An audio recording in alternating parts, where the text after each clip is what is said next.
Do you smoke? A question that has been asked frequently ever since the early 1900s, but unlike the early 1900s where that question was mostly targeted towards cigarettes, these days, depending on your age and location of course, it probably means, do you enjoy sparking up a doozy at 8 p.m. to either watch Family Guy or ponder the meaning of life? No in between. Which, although smoking anything is harmful for us, I do believe we are moving in the right direction, aka the direction of less addictive cancerous chemicals. But don't get me wrong, Zaza is not good nor never will be good for your physical health, although one can make the argument for mental health, only problem being 90% of that stems from, I feel like it helps, or I'm happier when I'm high, which in no way confronts the root of the problem, but rather serves as a temporary solution. But who am I to tell you if you're smoking too much weed, bruh? You have to figure that out yourself, because every situation is different. What I can and will do in this video though, is outline every level of cannabis consumption, how they may affect your health and life, and give you a better understanding of when and how a semi-unhealthy controlled hobby can turn into a straight-up addiction, to hopefully educate the public about the most important thing when it comes to anything in life: moderation. So let's start off with level 1.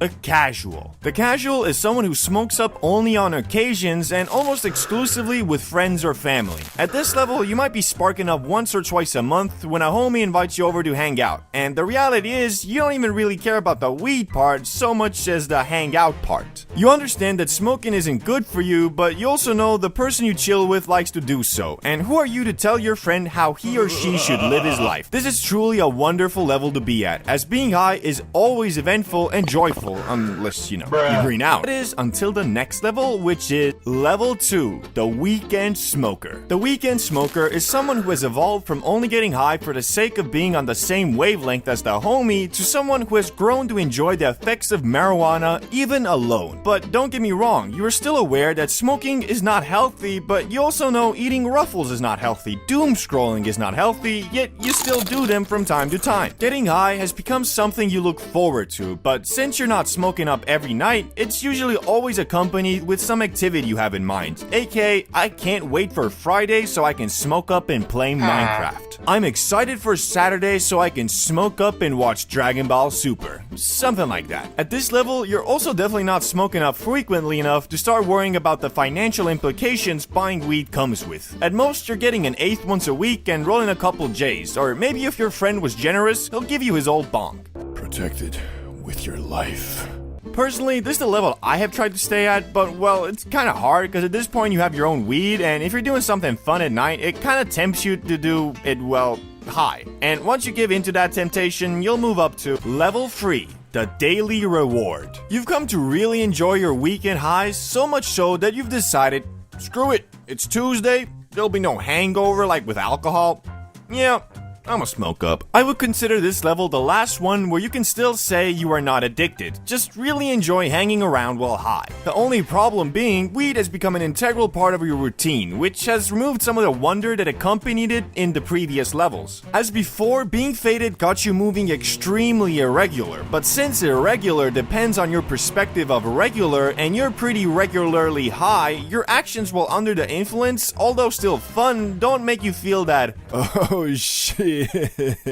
Where I'm going with this is that before the idea of doing your daytime activities while high seems scary, now they kind of seem like they might be a bit more fun instead. Also, you now know about strains, hybrid, indica, sativa. All these terms mean something to you. You might even have multiple strains at the crib, and depending on your nighttime mood and plan, you'll indulge in the one that suits you best. Whether you're looking to unwind after a long day or energize for a night out, there's a perfect strain to match every occasion. But don't get me wrong, you're still using the ZA as a sort of reward for a hard day's work to relax and chill, so you still have self-control, which, well, kind of starts fading on level 4.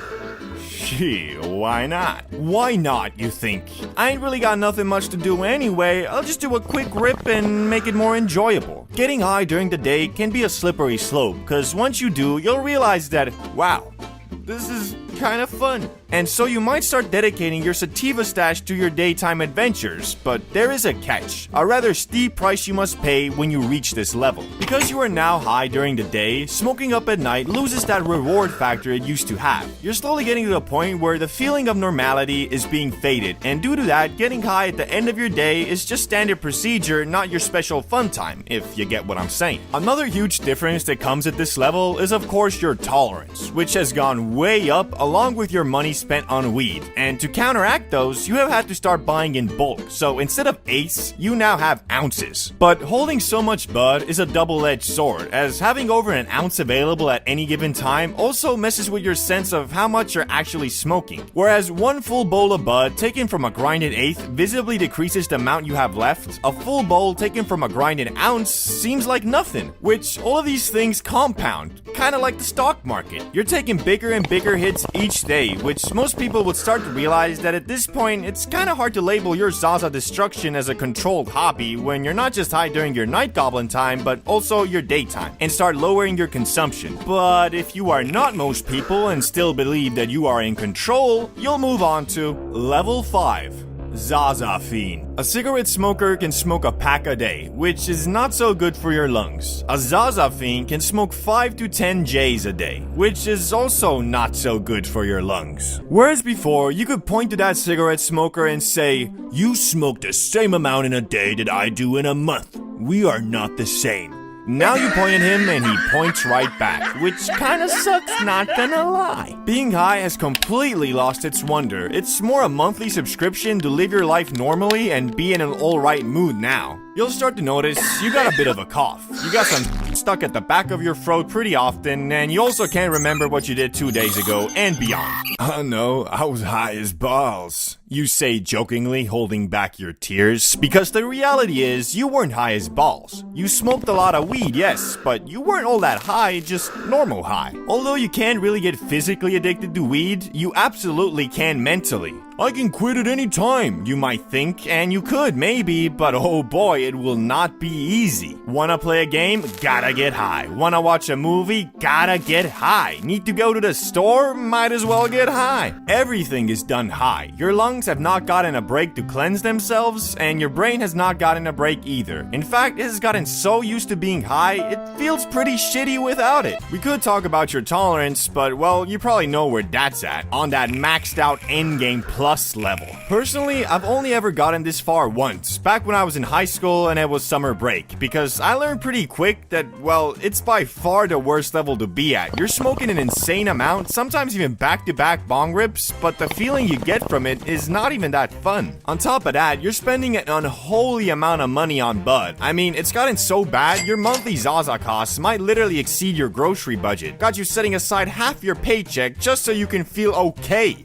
Might be time for a tea break, don't you think? All these levels are supposed to just give you a reference to where you're at, and the reality is you'll probably be bouncing around them, not stick to one forever. I usually try to keep my consumption on level 2 or 3, but that doesn't mean I don't dabble with the 4th level from time to time when, like, I don't know, a new Monster Hunter game comes out and I want to fully immerse myself in its world by getting an ounce of Zaza, locking myself in my gaming dungeon and going into goblin mode for a week. Just whatever you do, don't ever get to the last level. There's literally nothing positive about that place. Key takeaway, moderation is your best friend. Moon rock, a type of weed that has been designed to bamboozle your frontal cortex and get you moving extremely irregular. Apparently so much so that Snoop Dogg himself finds them too strong and has warned against the use of these intergalactic Obi-Wan Kenobi exotic nugs. But CBD bro, you already smoked moon rock a year ago. And yes, technically I did, but as I learned to discover just a few days ago, crumbling a moon rock J into a bowl isn't even close to the real thing. But why did we buy a pre-roll instead of actual moon rock that day? Well, you see, the J was $15 and the nug itself was $50, so I was just trying to save a little bit of money, I'm sorry. Now that we have that out of the way, let me set the scene for you. I just spent 24 hours going from airport to airport, flying my way to the USA of A. So I had what you might call jet lag, or a better way to put it, a non-alcoholic hangover. And if you know me, after a hard day's work, I like to indulge in that motherfucking top shelf gas. So right after getting to my apartment, I started scheming, cooking, broken, fiddling my thumbs on my electronic mobile device in search of some dank weed, bruh. And that's when it occurred to me. I hadn't smoked up in over 2 weeks. My tolerance must be damn near 0. Yeah, I don't want to overdo it. What's that stuff I smoked in Amsterdam again, though, that had me find demons?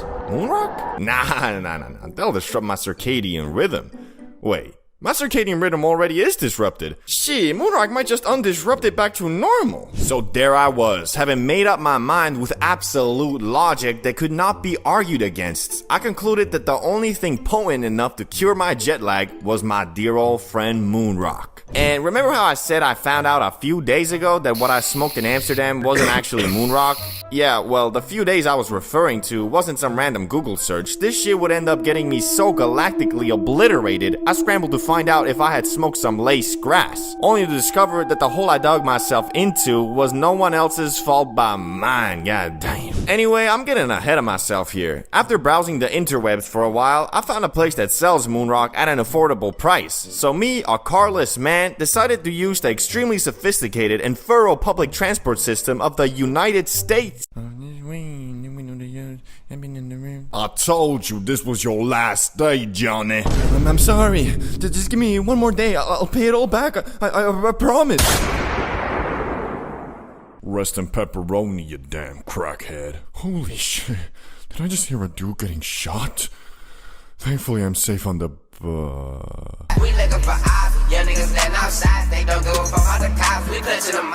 So, after taking a bus I'm assuming was operated by the Crenshaw Crips, I arrived in the fabulous dispensary and was ready to get my dank Moonrocks. Hello, sir. How may I help you today? Yeah, I'd like to purchase some Moonrock. Sure. Do you have your ID or passport? Yes, I do. I came prepared.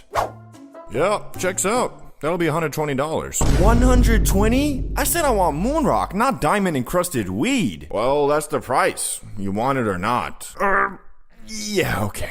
After being bent over and having all my saved up rupees finessed, I held in my hand Moonrock. Not a cheap Moonrock J, some real sticky icky dank smelling nugs that looked like they really were from the moon. Unfortunately, that wasn't the end of my financial troubles because I was almost certain I had 30 minutes earlier heard a man being shot and killed near the bus stop. I didn't want to have my fade ran by the nearest gang affiliated Moonrock smelling thugs, so using the money I was hoping to buy food with the next day, I instead got an Uber. Oh yeah. After arriving back at my apartment, I made sure that this time I would do things right. So I googled how to smoke Moonrock and was instantly greeted with a mistake I had made. Or I don't know if it was a mistake, but this tutorial said to pack your bowl full of your favorite flower and then add a couple chunks of your Moonrock in. Which obviously I didn't do because I only had the damn Moonrock. Damn, I swear it was easier last time. This shit's sticky as fuck.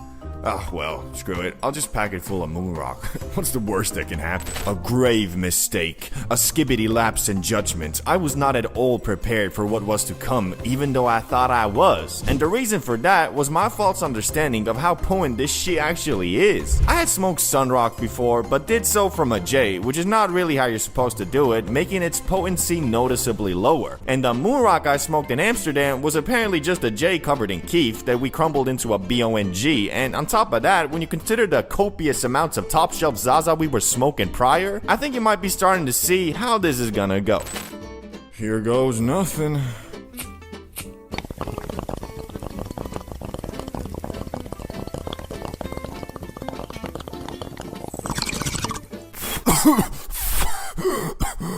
Holy shit. Okay, I know where this is going. The instant the first bit of high hit me, I knew I was fucked. But CBD, bro, it's just weed. No, you don't know what you're talking about. The first wave was eerily similar to when I hit the Benjamin for the first time, doing 2 blinkers. And if you remember that video, you know I was about to go through one hell of a trip. I rushed back inside and put my bong and other gear away as fast as I could before my IQ would drop to the level of a 4-year-old. Then I proceeded to put on some random YouTube video about P. Diddy, expecting to be entertained, only to find out he's coming for you. He could be anywhere. Justin Bieber. Oh Lord, what did he do to him? Beyonce too? No, she's in the Illuminati. All the single ladies, all the single ladies, all the single ladies. Yeah, so I definitely chose the wrong subject matter to accompany my near greenouts, and I was 100% starting to tweak, so I finally decided to stop with this P. Diddy stuff, as it was not doing me any favors. Okay, chill. I'll just put on some music. When you're rich like this, you don't think the forecast every day's gonna rain. Yeah. Wait, it can't be. No, not you too. Drip too hard, don't stand too close. Look around, drown up this wave. After realizing that a lot of the music I grew up with was the product of an alleged monster, I was rather sad. So I tried to instead play video games, hoping that if I focused on guiding my brightly colored Fall Guy from falling off the map due to the extensive obstacles in his way, I would be fine. Okay, Fall Guys, let's play some Fall Guys. How much a man can fall. Fallout 4. 20 minutes later. Yeah, I remember I used to love Call of Duty. Nuketown was the shit. Wait, I was supposed to play Fall Guys, man. What is this weed? I can't do shit. I could not focus on anything, bruh. Well, I say anything, but I really mean anything positive. As if I were to let myself slip for even just a moment that day, I could feel every single cell in my body. And when I'm that freakishly high and I start focusing on that little ache I have in my back or the speed of my heart rate, it takes me to Tweak Town real quick. I was trying to keep myself busy as best I could, but everything I did, I was either reminded about the horrors of P. Diddy or started overanalyzing if that pork chop I ate 5 hours earlier might have been undercooked and about to give me some food poisoning. Which, what the fuck am I gonna do then? I can't call the ambulance. I'm baked as fuck, and I'm in the US. It will cost me like 50 grand, bruh. Thankfully though, like with all grass highs, it's all in your head, and unless you took some potent eddies, it starts wearing off in a couple hours. So all in all, I learned that moonrock is way more crazy than I thought, and that I should probably revisit its more potent brother Sunrock as well, cause this trip left me wondering what would happen if I smoked that shit properly. Sunrock, the most powerful grass that humanity has ever conjured up, with even its less potent relative Moonrock being so extreme that Moonrock is too says much, it's dog. too much. And since I had once already traveled to the moon and made it back alive, barely, I saw it only fitting for me to conquer the sun as well. But unlike last time, where I was in Amsterdam with my brother and had the comfort of tweaking together, this time I was alone, nearly 6,000 miles away from home, in the city of sin, Las Vegas, Nevada. The story kicks off a couple days after I had hit my first blinker and discovered a new realm of high. You know, kinda like Columbus when he discovered America, but unlike Columbus who annihilated the indigenous people, I was annihilating that Zaza, you know, blah, blah, blah. Anyway, after seeing firsthand what the land of the free can offer in terms of getting obliterated beyond the realms of Mother Nature, I was quite intrigued. So out of curiosity, I decided to Google strongest weed you can get in Las Vegas, just in case there was something more potent than Moonrock, which up until this point I thought was the pinnacle of bud. So after stumbling upon an article comparing the rocks from the moon and sun, I realized that in my ignorance I had crowned a false king, and the only deserving punishment for a big smarty pants weed stickman YouTuber like myself was to feel the full wrath of the true strongest weed in the universe. I hopped on the local Las Vegas weed dispensary site in hopes of having it delivered to me like the Benjamin, but either due to current weather conditions or just a delivery man greening the fuck out, it said, "We are currently not providing deliveries." For the time being, I had no other choice than to leave my apartment and go to the closest dispensary in hopes of them having this exotic nug in stock. Only problem was that it was night and, well, your boy wasn't exactly staying at Caesar's Palace, so as I was preparing to go outside in the dark, where, mind you, I saw a guy walking around wearing a safety vest, rocking a handlebar mustache, and carrying a double-barrel shotgun the night before, I just had to take a quick rip from the bong to make it a high story, you know? Okay, 2 miles that way. Wish I had a car. Guess I'll just run. Fucking bullshit. A few minutes later. Hello, sir? Oh yeah, hello. You guys have something called Sunrock? It's like, nope. Just sold the last stock. Those guys bought it. We got moon rock though. No, I've already done that. You know where I can get some sun rocks though? Yeah, the store a mile from here should have some left. Okay, yeah, thank you. A few minutes later. Sorry, I gotta see your passport first, bruh. No, but this is like my government issued ID. Can you? Look, I'm sorry. We have a lot of people visiting from banana republics these days, and we can't start selling to everybody with a rinky-dinky, this is a real country, Google it, ID card. Come back with a passport and I'll hook you up. I'm not from Banana Republic. We made Skype. We made Hello Skype. there. Hello there. Yes, I had to now walk back 3 miles, get my passport, walk another 3 to get the sunrock, and then walk another 3 back home. And mind you, I had already ran 3 miles too. So you know, of course, cause your boy fast as ball, quick as an electrical jolt, I got an Uber back home. But now I was fresh again, so of course I put on my Space Jams and I got an Uber. But then when I was there and showed my passport, received my $80 weed, I was not trying to get robbed on the walkway filled with homeless camps in Las Vegas fiends, so I got an Uber. Finally, after wasting a week's transportation budget in 40 minutes, I was back in my apartment, sunrock in hand and rolling papers in my pockets. And yes, unlike last time with the moonrock, I wasn't about to smack that shit from my bong and get assimilated. Cause from the blinker I had done a couple days back, I learned my lesson about concentrate. Do not underestimate it. So I rolled me up a Slimmy Slimmer, basically a very small J. And something you might not know is that with these caviar nugs like sunrock, you're not really supposed to grind them with a regular grinder, so I just used my fingers to break the nug apart, and because of that, well, let's just say the airflow on this J was god awful. Later on I would find out you're not supposed to smoke sunrock from a J at all, but hey, you live and you learn. Anyway, I went to my patio and attempted to light this abomination, and I mean, it really was. Imagine taking some A4 Wagyu steak and serving it in a dirty bucket, but alas, I still...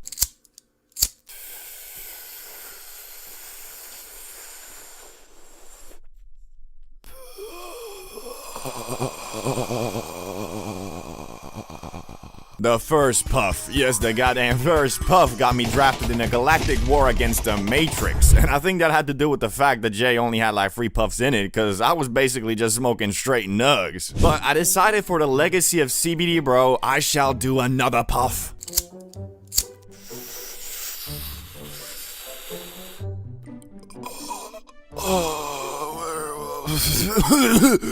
The French Revolution, the Napoleonic Wars, the moon landing, the splitting of the atom, the theory of relativity, it all flashed before my eyes because I now saw the world from an interstellar position. And I would love to say I now went on some grand adventure and discovered the Holy Grail with some Las Vegas crackheads, but this was different. The high was spent glued to my couch, wondering the meaning of the universe and how I had traveled 6,000 miles across the ocean and was now sitting on a couch in some random Airbnb completely and utterly blasted beyond human understanding. After about 15 minutes of doing literally nothing but staring at my wall, I decided to watch some YouTube and found this guy called Oversimplified who makes these historical animation videos and spent a good portion of my high learning about the history of our world. Too bad I don't remember a goddamn thing, but at the time I felt like I was really becoming a damn scholar. I guess the lessons and memories of that high are waiting for me once I return to the land of the sun.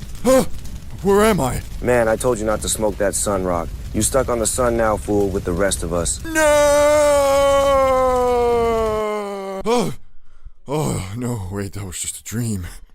Damn, I'm fucked up. Yeah, bro. You were in a hell of a kush coma. Yeah, I guess I was. Wait! Bro, I got stuck in a kush coma, my dudes. Shit was crazy, and I don't actually remember the exact dreams I saw, but they were pretty trippy, and it was one of those inception things that had me waking up from a dream into another dream, son. Safe to say, I had gotten assimilated. But it was kind of nice, because it was a real clear high without anxiety, which usually when you get that obliterated, it always comes accompanied with just a little bit of anxiety at least. So, are sun rocks stronger than moon rocks? Yes, but the main thing I took from this high was that they also kinda better. You know, back in the day, if you wanted to get high discreetly, well, sorry bro, but there was no way. I mean, you got the J, which stanks up everything. You got the bong, which although doesn't stank as much, where are you gonna hide it? Imagine trying to sneak by your parents on some... Oh fuck. What you doing dropping shit at a time like this, boy? Downstairs, I came for, I came down, I wanted a glass of water, yeah. Boy, you must be neurologically disabled if you think that'll excuse you from breaking some dusty-ass dollar store piece and spilling bong water all over my goddamn living room. No, it's... Here, take a smack of this shit. It'll get you proper, boy. Well, that sounds like a pretty fun... Anyway, point is, you're not gonna be hiding that shit for long. Only real option you had was the pipe. But bro, at that point, you sacrificing everything you got for one high. Like, I swear, the pipe is the last way anybody in their right mind wants to get faded. Every time I hit it, it's like my lungs and throat revert back to factory settings. Like I ain't never inhaled anything besides O2 before. Basically, by smacking the pipe, you're hurting your lungs and throat to the point it kind of up the first 30 minutes of your high. And that's exactly why when the first Benjamin was invented by the scientists at Yodiland, it changed the game, bruh. Never before could you get obliterated on the go regardless of where you were or what you were doing. And thanks to that, getting high has become so damn easy, you got motherfuckers making obliteration their normal state. Never before could someone do anything even remotely sus and you could just assume they were fucking high. My man had sunglasses on for no reason, faded. Dude was staring somewhere for a bit too long, obliterated. Dude went to White Castle for a culinary experience. Well, that motherfucker's just weird. Goddamn cafeteria food. And you can forget about gas stations and fast food places. I mean, at this point, it's like damn near mandatory to be blasted on the job. And I got nothing against that, just since 90% of the time I find myself at 7-Eleven, I'm fried too. And the motherfucker that's supposed to be helping me is trying to scan my items with his damn iPhone. Nah, but for real, the pace that these fried motherfuckers work at is fine when your brain is running at the same low frequency, but if you're in a rush, it'll take damn near every ounce of mental strength you got to stop yourself from forcing a damn self-checkout.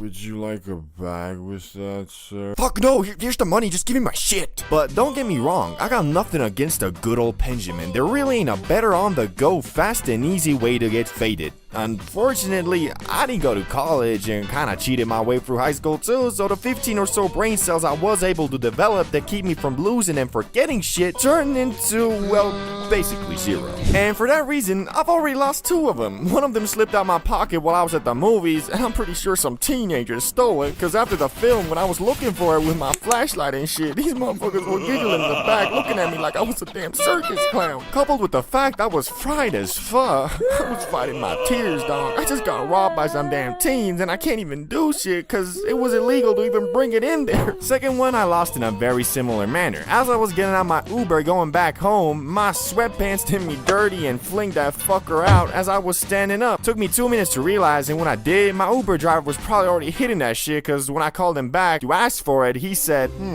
let me check. It seems that you only left me a $1 tip. Sorry, I couldn't find it. And that one hurt the most because that was the first pen I ever had and the one I used for my first Benjamin adventure, which my first time was, well, by far the highest I have ever been in my life. I'm talking freaky, I'm talking third person. Shit, it was the first time in years I truly greened the thaw out. For you see, normal weed or bud is just that, normal. So the strength of it is confined in the realms of reality, unless you know it, it's moon rock. Anyway, the biggest difference between smacking a pen versus, let's say, a J is that the pen doesn't have normal bud in it. It has concentrate, which if you're unaware like I was, is about 10 to 20 times stronger than bud. Knowing that, the best way to get faded off the pen is by just taking small rips to avoid getting sent into the goddamn shadow realm. For example, the YouTuber Damien Luck 925 is very well known for taking multiple blinkers, which is the biggest hit you can take, outside in social situations, most notably in random classrooms, like it's nothing. So me being at my USA Airbnb alone in the confines of my living room, thought to myself, okay, so it looks like the basic hit I should do at least is 1 blinker, but probably more. Yet what was waiting for me on the other side of Blinker City was something I was not prepared for. Something unholy. The voices. I'll never forget the horrible things they were whispering. They made me almost delete my YouTube channel. Anyway, it started with me ordering a 1-gram pen off of Weed Amazon, and it arrived the very next day in a beat-up Cadillac with a delivery man who, from the looks of it, tests out every product he delivers just, to make sure the quality is there. Yo, bro, you're here for the weed, right? You got the cash? Yeah, I ordered through your website, though. It should be paid for already. Yeah, I forgot I take online orders now, too. Anyway, here's the stuff, bro. I trust you. Hey, thanks, bro. Have a good one. You too, man.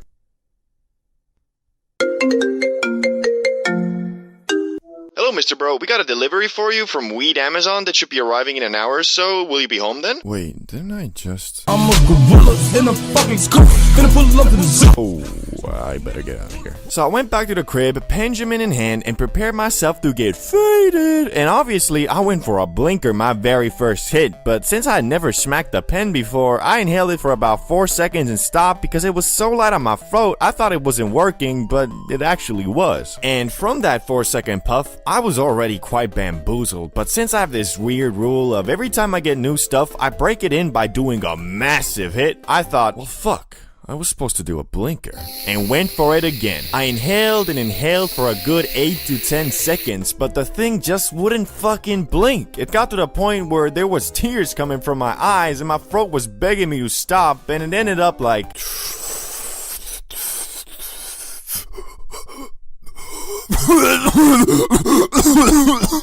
I had made a grave mistake. I was so fucking high, I felt my soul leave my body. I was so high, I forgot I was even high. But it was just the beginning, cause over the next 10 minutes, I just kept on getting more faded, and the demons in my head kept on getting louder and louder. But if you know me, I kinda refused to green out, so I just kept on doing random shit like reading the ingredients list off my bag of M&Ms, reading the comments on my videos. Change that dark blue. Do things has changed career. Imagine her being another YouTuber. Kill yourself. Was not doing good. I was keeping a strong facade, but inside there was a war going on. I was feeling like Naruto with the 9 tails, only instead of an all-powerful destructive force talking to me, I was just really fucking high. Anyway, so yeah, I was grading out, which hadn't happened to me in years, and I concluded that because the voice of reason was completely being outspoken by the voice of tweaking. The good news is though, the hype from the Benjamin doesn't last too long, and in about 1 to 2 hours, I had started coming down, but at that point, I was already crawled up in my bed, scrolling endlessly on my phone, until I finally reached a state where I felt good enough to come out of emergency mode and order some food and ate myself into a food coma. So I learned, well, firstly, that motherfucker Fulcrum is actually insane, or his tolerance is just something else, bro, and that the Benjamin is best enjoyed in puffs of 3 to 5 seconds and not blinkers. Nicotine, the only highly addictive substance besides alcohol and caffeine that the world government is cool with. And although nowadays we know smoking/vaping literally kills you, we still let it slide because, well, money. But nicotine addiction isn't as obvious as, I don't know, crack addiction for example. So how exactly do you determine if you have a problem, and if so, how serious should you take it? Well, the easiest way to tell if you're addicted is obviously if you own your own vape, or just the nicotine is in your everyday routine, meaning you wake up, eat breakfast, vape,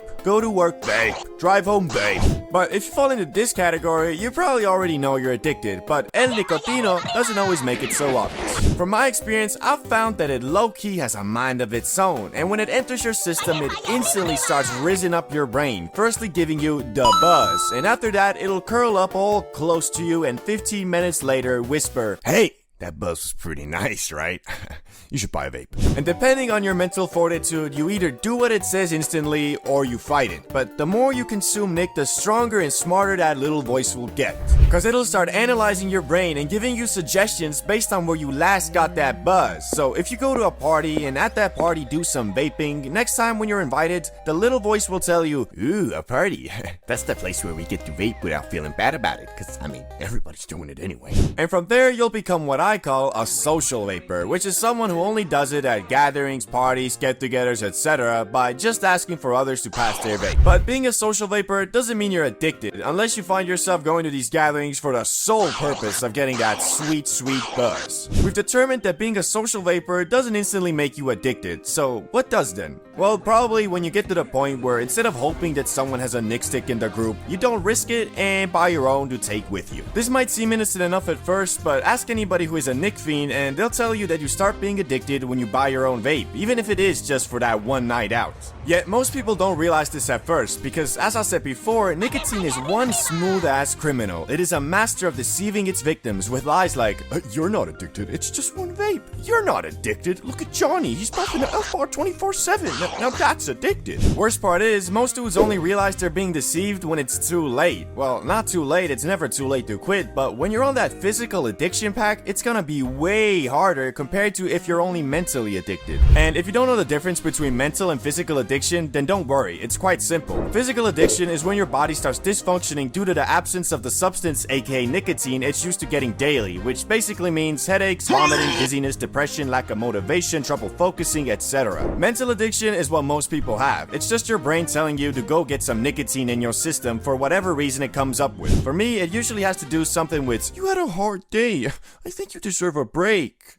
With a vape. Or, oh boy, we got a long day ahead of us. I think some nicotine would really help us through it, don't you think? And you wanna know the worst part? It actually scientifically does make working and concentrating easier. Yeah, here I am talking so much shit about vaping, yet nicotine itself is not actually bad. It's how we get it in our system that's harmful for us. There's been a bunch of studies showing that nicotine helps with accuracy, maintaining attention, fine motor skills, and short-term memory, but only when you have it in your system. Basically meaning nicotine is a lot like caffeine, the only difference being you can drink a cup of coffee made with natural beans and reap the benefits for a while. But with nicotine, you either have to inhale Chinese sweatshop chemicals, stuff nickel pouches under your gums, or smoke a cig, which is like insta-cancer. Well, all of them give cancer, but cigs are the most lethal. That being said, nicotine is still a highly addictive substance, and when you start incorporating it into your daily routine, it's gonna become a necessity very quickly. And although caffeine is similar in nature, getting addicted to it isn't as fast of a process. Also, unlike nicotine, which for 99.99% of people is an unhealthy habit, drinking 1 to 3 cups of coffee a day is linked to a lower likelihood of type 2 diabetes, heart disease, liver and endometrial cancers, Parkinson's disease, and depression. So if you're consuming it in moderation, it can actually be beneficial. Anyway, we've determined that nicotine is a sly fox, understood the differences between physical and mental addiction, but also learned that nicotine itself isn't actually bad. Rather, it's the way we consume it and its addictive nature that's not very good. That being said, if you're getting buzzed from a device you yourself bought, then I think it's safe to say you're addicted to some regard. But now a new question arises. How addicted are you? And I think to answer that, we're gonna have to bust out the greatest video format ever created in the history of man. The 3 levels of nicotine addiction. Level 1. Social vapor. As we discussed earlier, at this point, you kinda just vape on night outs or when you hang out with your friends, but that doesn't mean you're not addicted, it means you're only slightly so, and just equate socializing with vaping. Which, if you're able to keep it this way, you'll be fine, and if you ever decide that, nah, I don't wanna quit hanging out with friends with vaping, you can quit relatively easy. Difficulty, 3 out of 10.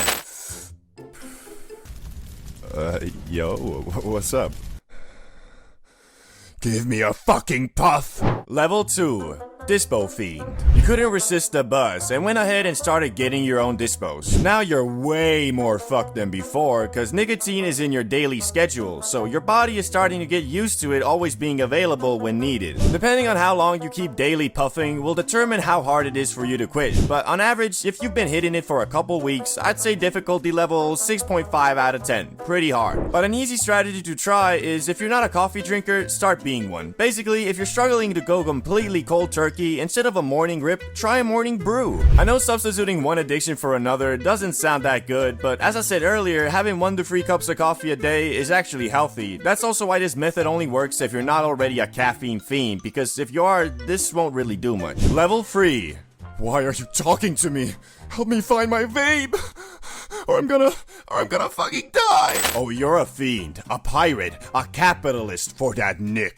You've completely handed over your life to the substance, meaning you don't even try to fight it anymore. Your brain says, get some nick, and you grab one of your 13 dispos or your prized possession box mod and rip until you feel kinda shitty. Difficulty quitting 9 out of 10, only cause I've met a person who literally uses nicotine pouches like it's a fucking oxygen tank and he's 1,000 feet underwater. Meaning, mans wakes up, puts one under, and then throughout his entire day, instead of alternating between having one between his gums and not having one, the instant he takes it out, he puts a new one in. This dude once tried to quit cold turkey, and I shit you not, 4 hours later, he was experiencing headaches, dizziness, vomiting. That's just sad, man, for real. So to answer the question of if you're addicted to nicotine is, well, if you're already asking that, then you probably are. But hopefully you were able to identify where you stand currently and use this video to realize that you're slightly addicted and better to quit now than have it be way harder in the future, or that you've already moved up the ladder and need to take action now before you get to the point of the nicotine pouch guy I told you about. Imagine you ate a bunch of mushrooms, sat down and waited for them to kick, but as you were waiting, your homie gave you some acid. You sat there a bit longer, and just before everything started coming up, you smoked a massive bowl of some couch lock exotic za, and then boom, it all hits at once. That right there is how I describe DMT to someone who's never heard of it, because instead of gradually ramping up, DMT kicks down your mental door with a sledgehammer made of neon lights and screams. There is no build-up nor gentle come-up. 1 second you're in your room, the next you've launched through the fabric of reality like a screaming missile. You might meet entities that feel more real than your landlord, and they'll communicate in emotions, telepathy, or geometry. Then just as quickly, you're back on your couch like nothing happened, except you're sweaty, humbled, and questioning whether any of this, or anything ever, was real. But that's just DMT, the psychedelic equivalent of being booted out of the universe, given a cosmic PowerPoint presentation in a language your soul barely understands, and then drop back into your body with only a vague memory and a racing heartbeat. Knowing all that, you might understand why DMT has been one of the few psychedelics I have truly been scared to do. Not because I feared addiction or really any of the usual worries, but because I truly thought that I might not come back from this as the same person. But hey, if you do it, you will talk to intelligent beings from other dimensions, for real. Joe Rogan did it, and he seems fine. So, for the sake of education and science, I will be sharing my experience with the king of psychedelics. No wavy hands here, a true out-of-body experience with cosmic figures, ghosts from my past, and an ending that truly left me questioning the reality that I saw versus the reality that I live day to day. But as a disclaimer, do not do anything in this video. It's all just a funny, entertaining, and educational stickman story, and never actually even happened. I am a stickman. Anyway, it all started where I feel like these things usually start. Los Angeles, California, the city of angels and the homeless. I was staying in LA for 1 month, and I was your typical tourist. Benjamin in one hand and a Starbucks coffee in the other, walking on Santa Monica and Venice Beach, observing some of the most unique and, well, weird people I've ever seen. One guy was walking around with dreadlocks down to his knees and a live parrot hanging around his shoulder. Another smacking 10 blinkers of a pen in front of the metro before going in, sitting down, opening a Nutella jar, and raw dogging the whole thing with his fingers, sitting right next to me, mumbling stuff like, Nutella. Then reaching my destination to play street ball, only to be picked up by a dude who had allegedly made $200 on the boulevard that day by doing backflips for money and then spending said money on his preferred combination of highs to play basketball. Shrooms and coke. Why I'm telling you all this is because I'm trying to get you on the vibes I was on for the month I stayed in LA. Normality became warped. Is this guy trying to rob me, or is he just tweaking off crack? Being in situations like that nearly every day really warped my fear detector parameters. Whereas the first week, seeing a bunch of fent fiends camped out in tents staring frightened me, on week 4 I just waved at them and smiled while ripping some Cali exotic frontal cortex destroying Zaz. But the thing with smoking anything regularly is that eventually your body is gonna feel it. Coughing, mucus, lower stamina, these are all things that can come from too much loud in your lungs, bruh. Through my days of journeying around LA, I had visited many dispensaries until I found one that I grew to call home. Weeks of buying za went by, and I had built a pretty solid relationship with the owner there. I showed him my videos, and he showed me some of the famous people he's met, like Snoop Dogg. Until one day, on my last week there, somehow the topic of DMT came up. He had done it before, I had not. I explained my adventures in Amsterdam Amsterdam, bugging off mushrooms and za, my heroic dose journey, etc. To which he replied, "You're ready." And after a few minutes of back and forth of me explaining why I'm a bit scared to try it, he ended up convincing me with 3 simple words. Sick video idea. Damn it! He's right. $7 for eggs? I need that ad revenue to survive. My quest had begun. A true legendary at CBD Bro adventure, because he told me that he does not have DMT himself, but a buddy of his owns a smart shop near Venice Beach, and if you go there and say John sent you, they'll hook you up. I had been given a real-life oblivion quest on some... You must travel to the faraway beaches of Venice, where there lives a powerful shaman. Once I find him, I must utter the code John sent me to progress the quest. So I got on the nearest bus to Venice and started journeying there. After about 1 hour, I was dropped off and had a 7-minute walk to the DMT plug. When I arrived there, the shop was nearly empty, with only 2 stoner-looking dudes hanging around, and the clerk didn't seem too happy by my presence. But I gathered my courage, walked up and said, "Hello, do you guys sell DMT?" John sent me? And as I uttered the words of the legendary John, his face went from, "Get the f*** out of here, you fed," to, "Oh, John sent you, of course we have DMT. What you looking for, a pen or the real natural stuff?" Shit. Well, give me the natural stuff, I guess. Good choice. Here you are, and you know what? It's on the house. Just come back tomorrow and let us know how it went. Free? On the house?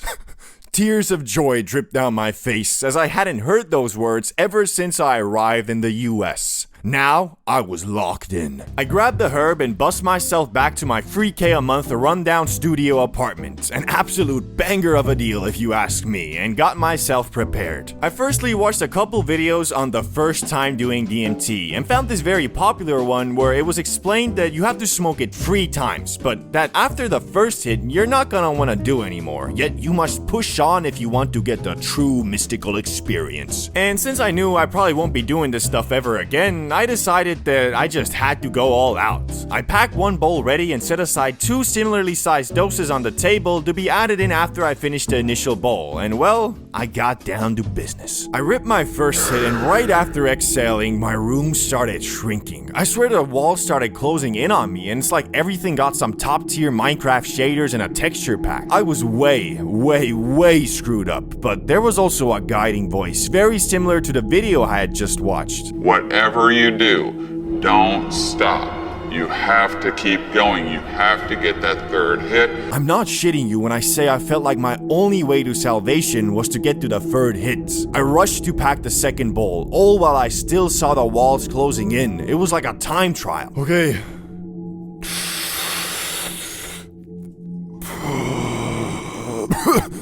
The world around me started violently collapsing and vibrating like there was a glitch in the Matrix and I was about to be pulled out. It was so freaking intense, honestly, there's nothing I can even compare it to. I was screwed, I was tweaking, not having a fun time. I did not want to smoke more, but then through the chaos, my subconscious was screaming, "Finish what you started!" At this point, my arms were literally melting, but not in a particularly scary way. It's hard to explain, it was more cartoonish. I struggled to load the last bowl and fought my conscious brain every step of the way there. But I got it ready, and I smoked it. I smoked the whole thing, and I was simply not there anymore. I slumped back on my couch and just fell into a void of moving colors, weird shapes, and creatures. But even though I had never seen any of this, it all felt very familiar, like I had been there before, kind of like when you have a super vivid dream that weeks later you struggle to remember if it was real or your imagination. After a bit of time, the flickering colors and shapes stopped, and I landed in my childhood room sitting in front of my monitor, and it was like all the colors and shapes were actually in this monitor, and I just zoomed out and I was sitting on my old chair staring at this screen, which was like a gateway to this colorful DMT universe. But even though I was not in the DMT portal anymore, my room was still super weird. Like everything seemed to be as I remembered it, but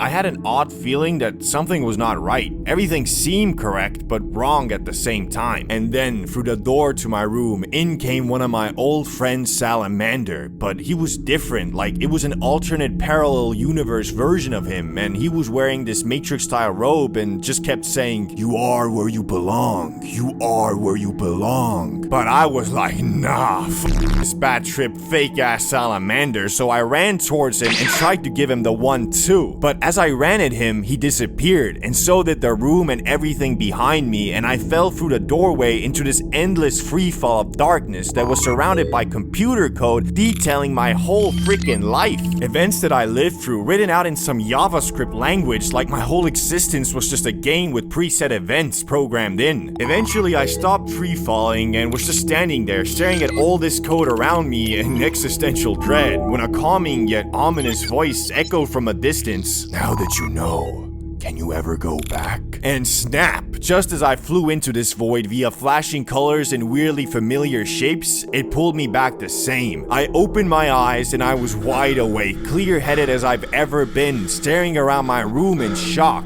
Holy shit. It felt like it was over before it even started, and although I was left feeling a little bit frightened from that ominous final message, overall, I was just in shock that there exists a plant with such tremendous power in pulling out your subconscious mind and leaking it all to your conscious mind. I had a sense of mental awakening, but also like I knew something I shouldn't. Shit still freaks me out to this day. Really, the only thing I can compare it to is some ultra vivid lucid dreams I've had, and even those were more grounded in the reality we perceive day to day. DMT isn't your average psychedelic like psilocybin, which adds a layer on top of reality. DMT is its own reality, its own plane of existence, and for that reason, I probably won't be doing it again. Although I am very curious about the mysteries it presented to me, I also know from previous experience that trying to get answers to these mysteries just end up giving you more mysteries. But then again, I don't know, maybe DMT is different. Every type of cannabis explained, from weakest to strongest. We'll be looking at everything from the near oregano, low-grade flower that you probably smoked in high school to the most insane, near 100% THC concentrates that are sold at the top shelves of Cali dispensaries. Additionally, with the help of science and medical studies, we'll be categorizing each type of cannabis in the spectrum of entertainment, medical, creativity, and just plain old unhealthy. The objective of this video is to educate the public about the positives and negatives of weed in an entertaining way, but to do that, it is essential we discover how extremely varying different types of marijuana can be and why generalizing it as weed is good or weed is bad is just plain impossible. So without further ado, let's get into the weakest type of za there is, and that is low percentage THC flower and or CBD dominant strains. Okay, so I went into this video presuming you already know what THC and CBD is, but in case you don't, let's quickly summarize. THC is the chemical compound found in cannabis that makes you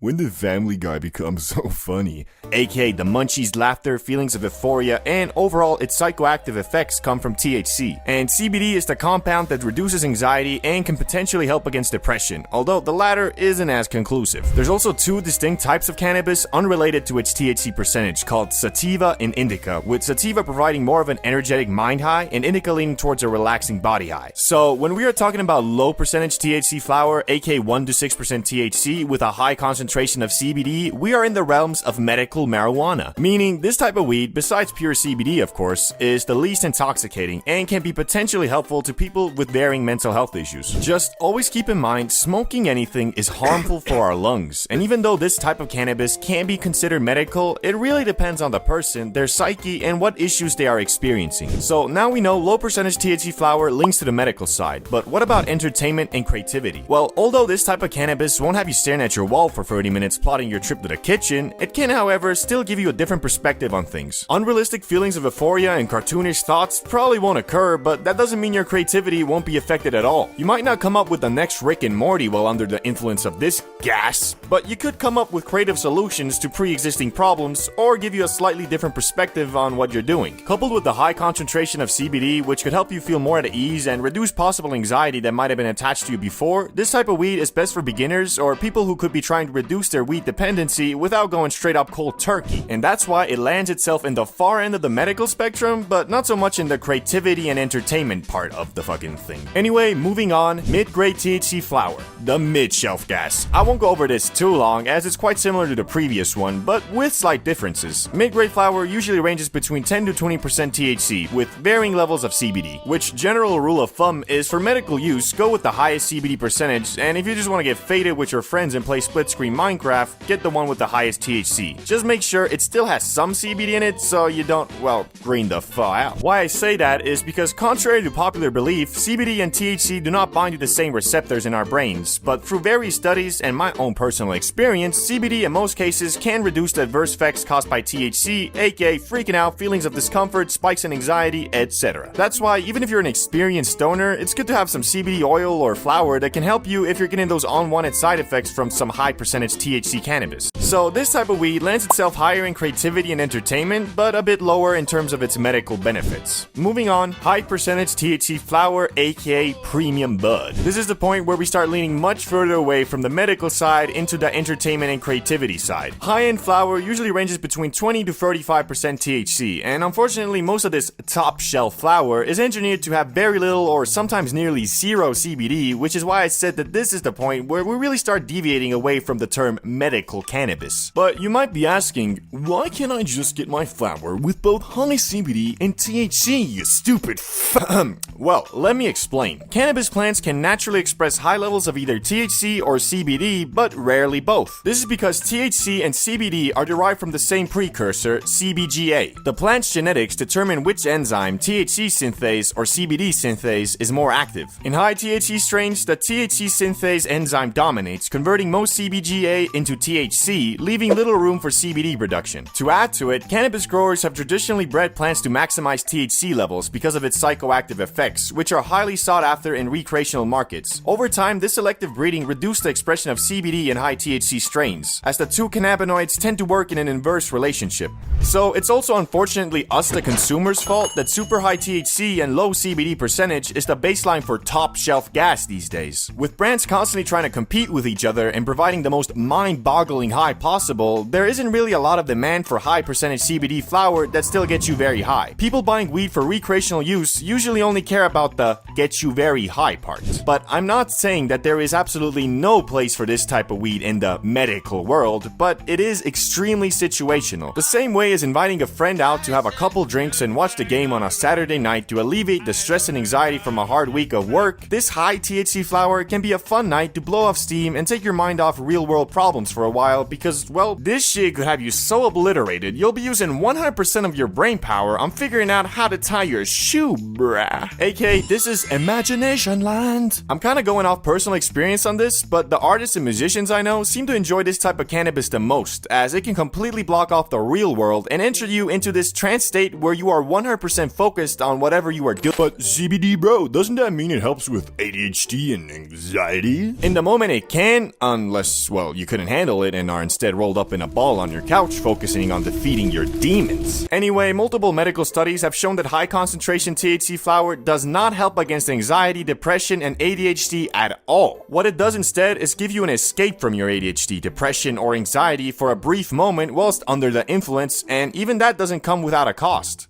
As if you smoke too much of this high THC flower, or really any weed, you'll build up a dependency and in return feel even more distracted, have more anxiety, and increased levels of depression whilst not under the influence. AKA, if your friend claims to be smoking that top shelf Zaza for anything else than a fun time, he's either lying to you, himself, or he's just been smoking up for so long he doesn't even remember what it was like to be sober in the first place. So through everything we talked about, I'll have to place this type of cannabis right on the border of unhealthy and medical, with a very high level of creativity and entertainment. But now let's talk about our first non-farm to table cannabis, and that is hash, aka traditional concentrate. Hash, short for hashish, is one of the oldest cannabis concentrates made by collecting and compressing the trichomes, resin glands, of the cannabis plant. These trichomes contain the plant's cannabinoids and terpenes, making hash potent and flavorful. The potency varies heavily depending on the plant that was used to make it, but in general they can range anywhere between 20 to 60% THC. The biggest difference that me and other smokers I've talked to have noticed is that the high from hash, although quite strong, is usually shorter. And because this stuff is concentrated, 1 gram of hash will almost always get you higher than 1 gram of flower. The good thing about hash is, although it is concentrated cannabis, it is still natural. Traditional methods of making hash do not use any chemicals or solvents. Instead, they rely on mechanical processes like rubbing, sifting, or using ice water to extract the resin. Because of the wide variety of potency, it's quite hard to place this on our spectrum, but I'm going to put it just a bit closer to the medical side than the high potency flower, flower, and a bit less to the creative side due to its shorter duration, which can make entering that trance state I talked about a bit hard. Other concentrates, 60 to 95%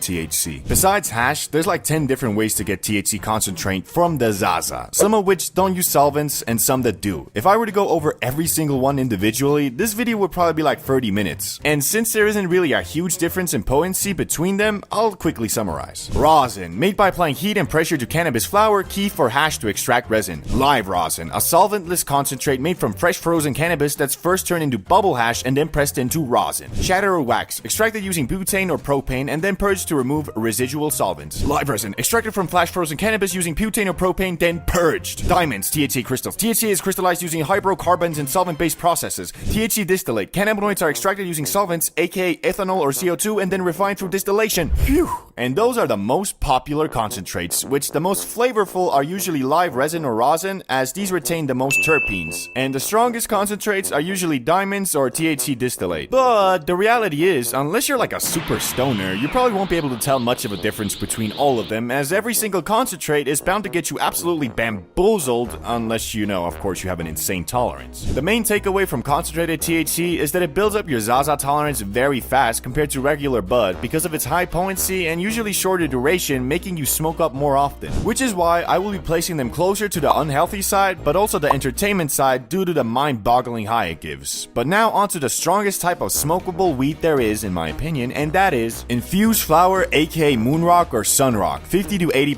THC. You might be asking yourself why infused flower is ranked higher than concentrates when the THC percentage is actually lower. Well, take it from me, as someone who has done both dabs, aka concentrate, and infused flower, the small difference in THC percentage really doesn't matter in this case. The reason for that is, unlike dabs or the Benjamin, which on average has a shorter duration than bud, infused flower gives you the insane kick of concentrate whilst also providing the longer effect of normal bud, which in my eyes makes this the most potent smokable weed on planet Earth. But feel free to have a war in the comments about it. I'll be reading every single one like always.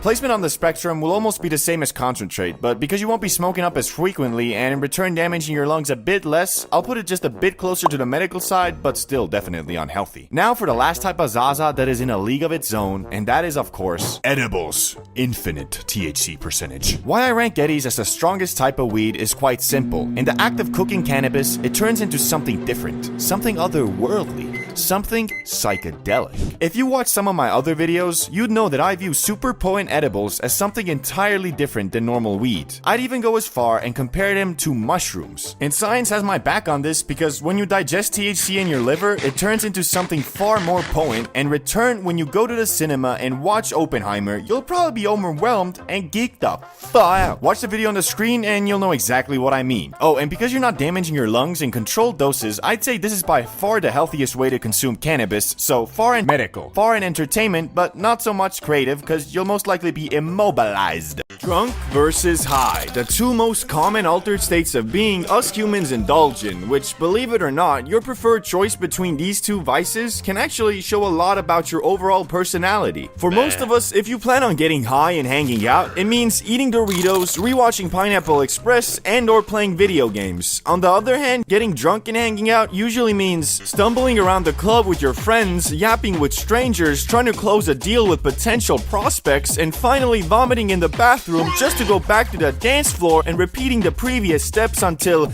A, you close a deal with progressively less desirable prospects, or you strike out completely, go home, and brace for the hell that's waiting for you in the morning. But there is a lot more you need to take into account when comparing alcohol to weed, so today, for the sake of science and education, let's look at every major category and come to an unbiased decision on which of these substances is subjectively better, starting with the most important category, and that is the effect. You ever seen a dude faded beyond belief, hanging out and having a fun time with a dude that's drunk as fuck? The answer is probably no, because as I said earlier, the personalities of the two substances just don't mix very well. Being high is a combination of overanalyzing every thought you have and really going deep into your inner 10-year-old, which means laughing uncontrollably at a TikTok your homie sent you one moment and then the next remembering that we're all really just chunks of matter roaming an endlessly expanding universe without no clear purpose except enjoying your time alive. Ooh, funny cat. cat video. And being drunk is the exact opposite in the way that instead of overanalyzing your decisions, you don't think about them at all. You're telling me if I did a backflip off that table right now, I'd impress all the hoes? Yeah, probably. You know how to do a backflip though? Just watch. Hey everybody, check this shit out. Shit. Bro, I thought you said you know how to do a backflip. I never said I knew how to. I just thought I'd pull it off somehow. Basically, being drunk makes you overconfident, unaware of your surroundings, numb social anxiety, and overall just makes you very spontaneous in your actions. But don't get me wrong, that's not always a bad thing per se, cause being drunk is fun as fuck. To be honest, in most social situations, it's probably gonna be way more enjoyable than being high. Just the way I see it, alcohol numbs your senses and worries, while makes you more aware of them. So although in the long term, smoking grass is probably less harmful to your overall life, that's not what we're comparing here. So a bit of a controversial take maybe, but alcohol wins this category 1-0 booze. But now let's look at the thing that comes a couple hours after the effect. And that's the after effect / hangover. Not gonna dwell on this subject for too long, as I think we all know where this is going. If you get shit-faced drunk on Friday, you're gonna be fighting the urge to yourself on Saturday. Oh, okay, that might be a bit of an over-exaggeration, but it's low-key true. Because you see, ethanol, aka alcohol, is literally poison, and when you drink too much of it, you're gonna feel like you've been poisoned. Like shit, who would've thought? And with weed, of course, there is no hangover whatsoever. Well, not really, cause if you ever gotten absolutely annihilated to the point your body switches to autopilot before, then you know after waking up the next day, there is a high possibility you'll experience low energy, haziness, brain fog, and worst of all, the desire to get schmacked again in the morning so you can binge watch season 1 of SpongeBob and ignore all your goals and aspirations. But that is a lot better than feeling so awful that you become a devoted Christian overnight and start begging God for mercy. My head hurts so bad. I know I haven't reached out in a while, God, but please end this suffering, and I promise I'll never drink again. Hey bro, wanna go to Lucy's place today? Everybody's coming. It's supposed to be a crazy party. Yeah, let's go. So even though the grass isn't the miracle plant some people believe it to be, I'd still say it's the clear winner in this category. 1-1, all tied up. Now let's look at cost. In the previous comparison of weed versus nicotine, I went through all the levels of consumption to figure out which one is cheaper, but with this one, comparing just the cost of the booze versus the Zaza isn't gonna cut it. Because you see, on a night out where you get wasted, I'd say maybe like 20% of the actual money spent is gonna be on alcohol you yourself consumed, with the rest going to entry fees into clubs, buying shots for them hoes, expressing your love to the homies by buying them drinks, and other stupid shit people tend to do when drunk. Also, unless you're a straight up bum or functioning alcoholic, you're not gonna be drunk every day. Instead, if you love drinking and partying, you'll be drunk every weekend. Or the other possibility is, of course, you drink a couple beers every night at the end of your day, which the best way to tell if you fall into this category is go look in the mirror, and if you have a dad bod, then yeah, you're probably in it. With smoking though, your primary cost is gonna be in the itself, ranging anywhere from $40 a month if you only blaze on the weekends with your homies, all the way up to like $500 a month if you're getting high every day. Which this category is quite hard for me to pick a clear winner because it really just depends on your personality and self-control when drunk. So I'ma leave it at a tie. I'm sorry, it's the only way to be fair. 2-2, we're still tied. Now time for addictiveness. I think the best way to answer this question is by looking at what these substances do to you, starting with alcohol. The saying, drink away the pain, exists for a reason. Alcohol is a numbing agent. It numbs your senses, numbs your brain, numbs your body, and it numbs the pain. Basically meaning you can drink away your problems for the night, which if that isn't enough of a red flag, it also has some pretty major withdrawal symptoms if you decide to stop being an alcoholic one day. And although with there can also be withdrawal symptoms, it's a bit harder to get that far, and from what I've digged up, they're not as hard to overcome come, although take that with a grain of salt because the research on this field isn't super conclusive yet. But if alcohol is a numbing agent, then what is the ganja? Glad you asked. In my opinion, the Zaza is an amplifier, so if you're sad and dealing with some serious emotional damage and then smoke a doozy, you're gonna be even more sad and the emotional damage will feel much worse. Obviously, if you get so blasted you switch to manual breathing, it can also numb the pain to some regard, but that's only because your brain puts your trauma aside to focus on surviving the high, and it's not like it's always gonna do that, it might actually just make you focus on your misery even more. That being said, I'm gonna give this point to the Zaza, because although saying isn't addictive is false, it is still less so than alcohol. So 3-2, the grass is finally winning, but maybe this next category will tie it back up. Variety. This is a very interesting category because both alcohol and weed have variations. For bud, that usually means is it sativa or indica? What's the THC percentage? What strain is it? And for alcohol, it's about the same, as in what percentage of alcohol is the drink? Is it vodka? Is it tequila, beer, etc.? So both have variety, but there's one major difference that, in my opinion, pushes one of these substances over the hump to victory. Unlike alcohol, which you can only drink or technically eat, but well, nobody's really doing that. Anyway, with weed, you have many ways of consumption. Eat, drink, smoke, vaporize. You can even use a tincture and drop some highness right on your tongue. And although alcohol does have some variety in its effects, it's usually always about the same compared to the za, where if you're smoking some Cali sativa exotic, it's gonna be noticeably different to some standard indica. And for that reason, I have to give this one to the Zaza. Part 2 does Mary Jane still undefeated. Mushrooms are a lot like that one friend who is always talking and it kind of annoys you, but at the same time you love him cause you know he's always keeping it real with you. So if you are fiending for a third eye awakening on some Dragon Ball Super shit, you better be ready for the shroomy shrooms to take you through the depths of your unconscious, where it will dig out and highlight questions about your very fabric of existence, like, who am I? Why are we here? Do I like men? But anyway, that doesn't happen the very instant you eat the shrooms. In fact, the stages of a mushroom trip are so different, each one of them could be considered a substance of their own. But the first stage everyone experiences is Stage 1, Ingestion/come up. Right after consuming those Mario power-ups, you might feel your stomach twist and turn a bit, as your body is signaling to you, this shit was not food, wasn't it? But thankfully, it's usually pretty minor and goes away after a few minutes. While waiting for the shrooms to kick, you probably stare at a bunch of random objects hoping to find some type of moving pattern, cause that's what shrooms are supposed to do, right?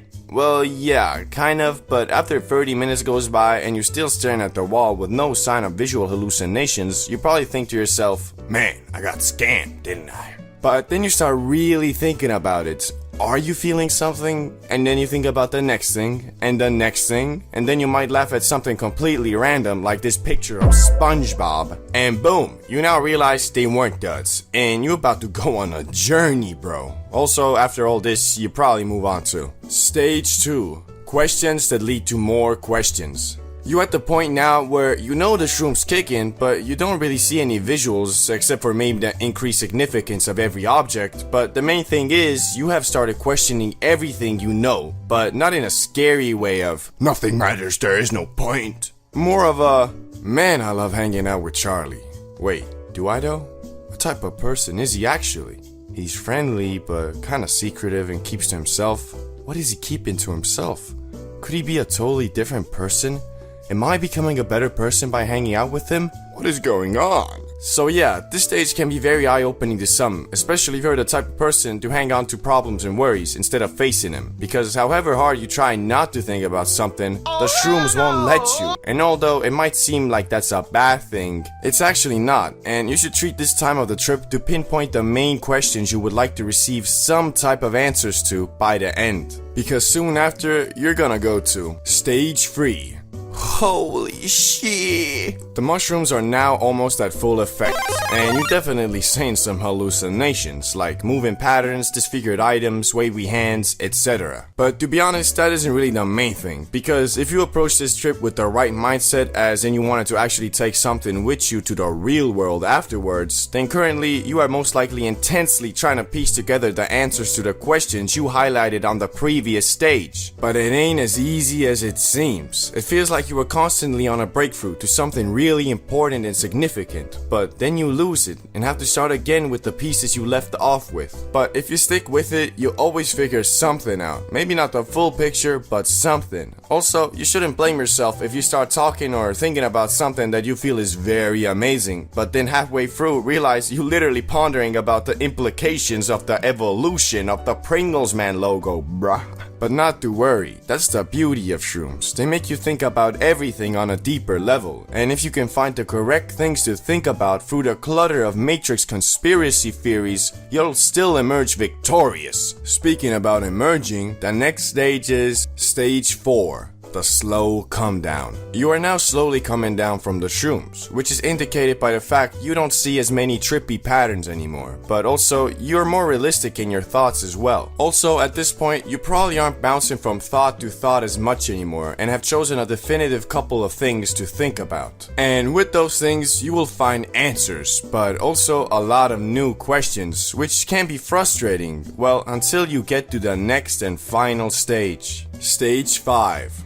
Journey complete. At this point, you have almost completely came down from the magic, but not really, because although you don't see any hallucinations anymore, you feel more in touch with reality and yourself. The best way I can describe this stage is like it's the fruit of your labor. This is the stage where you've gone through the constant questions and search for answers and come out victorious. Best way I can describe it is like you're high off some Zaza, but with a much clearer head. So this is the perfect time to play some video games, watch a movie, or do really anything you find fun. The wake and bake is a legendary art form created by humans of the highest intellect. The act of waking from one slumber and immediately entering into Yodi land is a sacred practice known only to the chillest of creatures. There has been a lot of controversy in the meaning of wake and bake. Some say it can only truly be called the holy practice if one smokes up immediately after awakening from dreamland. Others, including myself, believe it is not necessary to sleep next to your crusty last cleaned in 2007 smelling like a rotting can of tuna ass piece of glass. Cause I don't know about you, but personally I like to start my mornings off with something nice, like a coffee or some bacon and eggs, not the taste of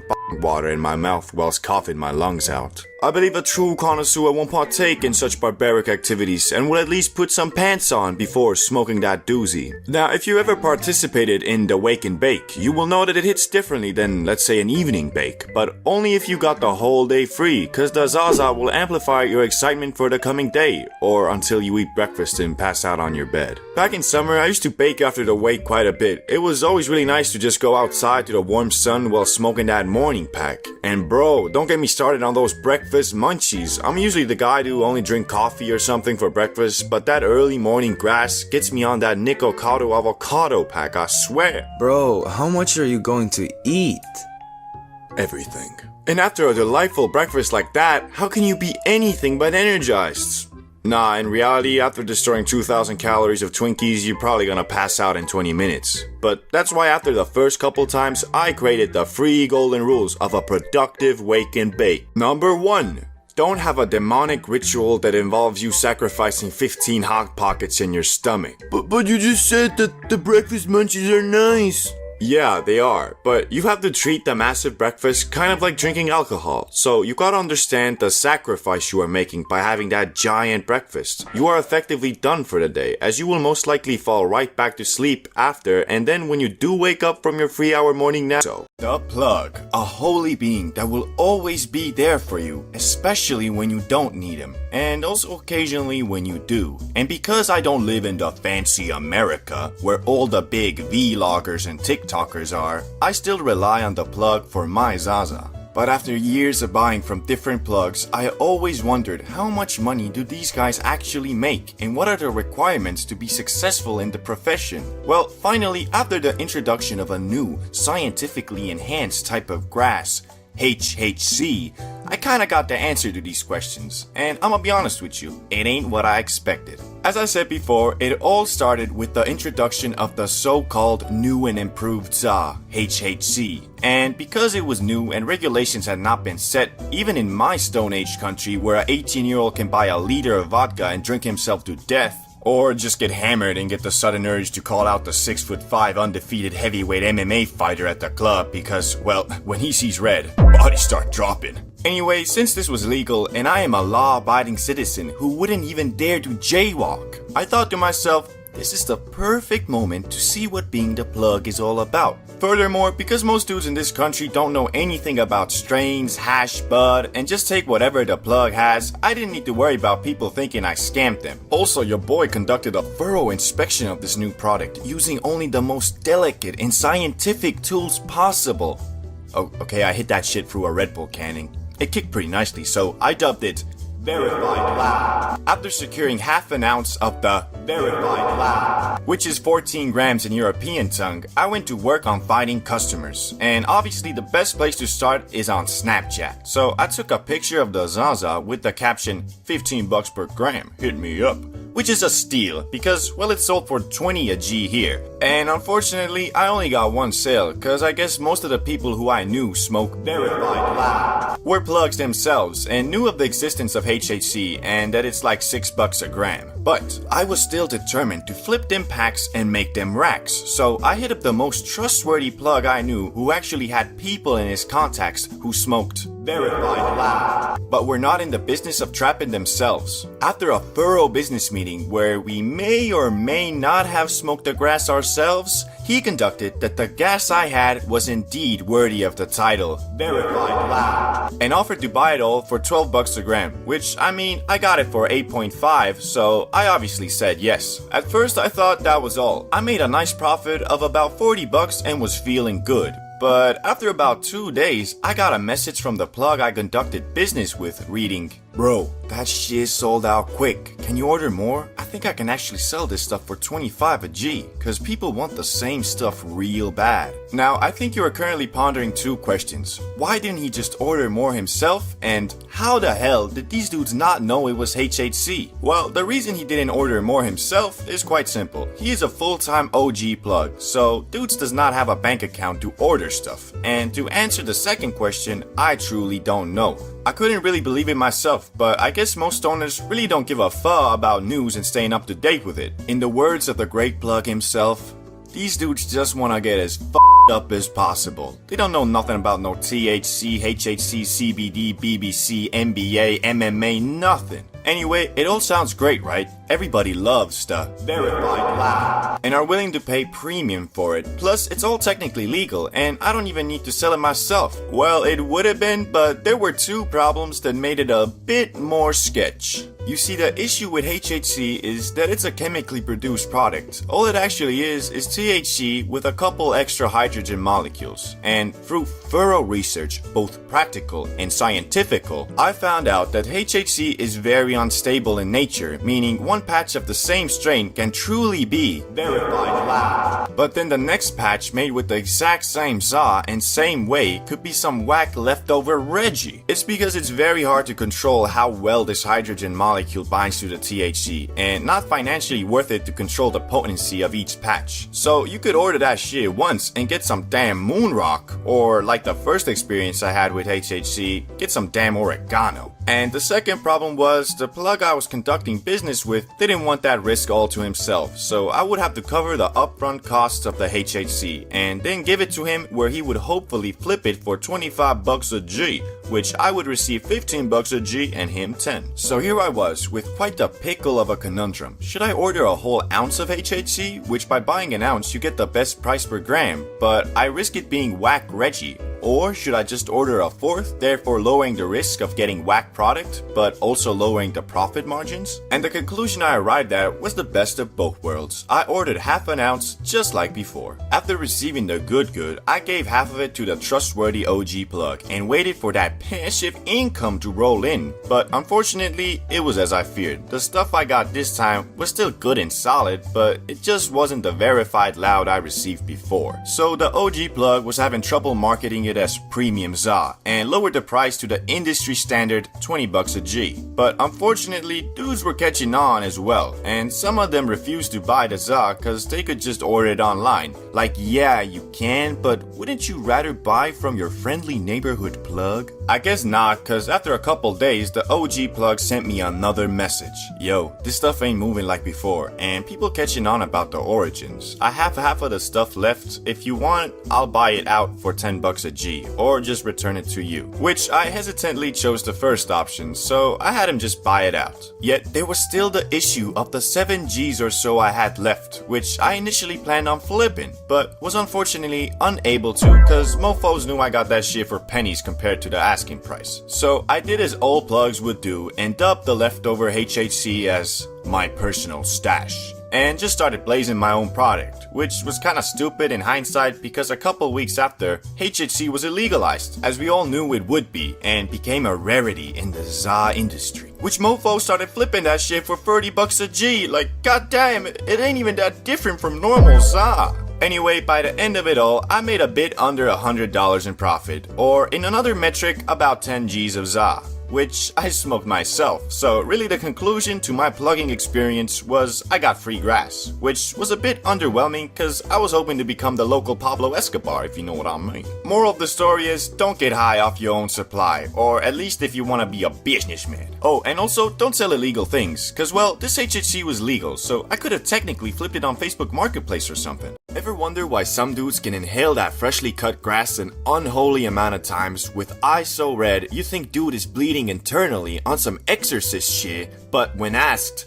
how you feeling bro? They'll respond with something like, or, honestly, could go for one more J. Well, the reason for a response like that is due to their crack smoker power, which, contrary to popular belief, isn't all about tolerance. Although that can be an important factor, it isn't everything. So Randy, who's 30 years old and has been on a tea break for 2 years now, but has been consistently inhaling that grass for the entirety of his adult life, will be much less likely to freak out over some stupid shit than, for example, Jimmy here, who's been getting high for 2 months straight every day and claims himself a ZA God. The reason for that is, Jimmy, although his tolerance is almost maxed out, still can't handle the fade in a situation even remotely out of his comfort zone. All that being said, we all start off on level 1. Bro, I think it was laced. Ah, level 1, the good old times where the ZA was still mysterious and scary. This is the level you're at if you've inhaled that magic spice only a couple times, and only so in the safest, securest, and good vibey situations possible. And honestly, while at this level, you couldn't even imagine doing anything besides eating Doritos and scrolling YouTube shorts whilst blasted, cause you just haven't gotten used to the feeling the green bestows upon you. That being the increase in significance of every thought and action, and because you don't know how to control it, your experiences with weed are mostly in your own head. So when you high, you can't focus on shit.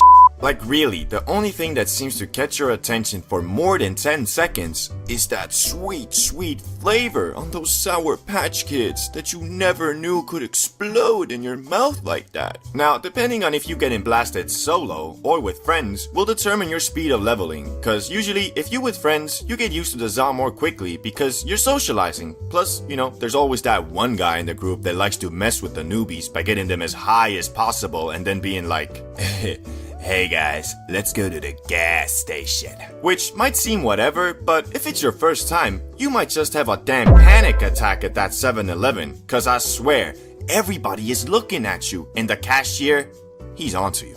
Yeah, fuck that guy. Anyway, if you keep on eating grass, you'll move on to level 2. I am the Zaza God. Remember Jimmy, the self-proclaimed Zaza God? Yeah, well, he ain't quite the ZA God he believes himself to be. To be honest, he barely a ZA foot soldier. Cause it's all good and fine if he gets blasted up to Mars in the comfort of his own home, but take that comfort away and you'll most likely find him walking behind the group on his own looking like a lost puppy. And the reason for that is, my man's thought that he's been high so many times he can be high anywhere, which sadly isn't the case. Think of tolerance as the size of your dick. It can be massive, destructive in nature, and uncontrollably powerful. But what does that matter if all you use it for is to jerk off? Same with tolerance, it's situational, so you can be unfazed by the za in the comfort of your own home, but as soon as that comfort is taken away, you a total noob again. Instead of focusing on the size of his T, Jimmy should have been focusing on upping his riz and going out and pulling some quality baddies, if you get what I mean.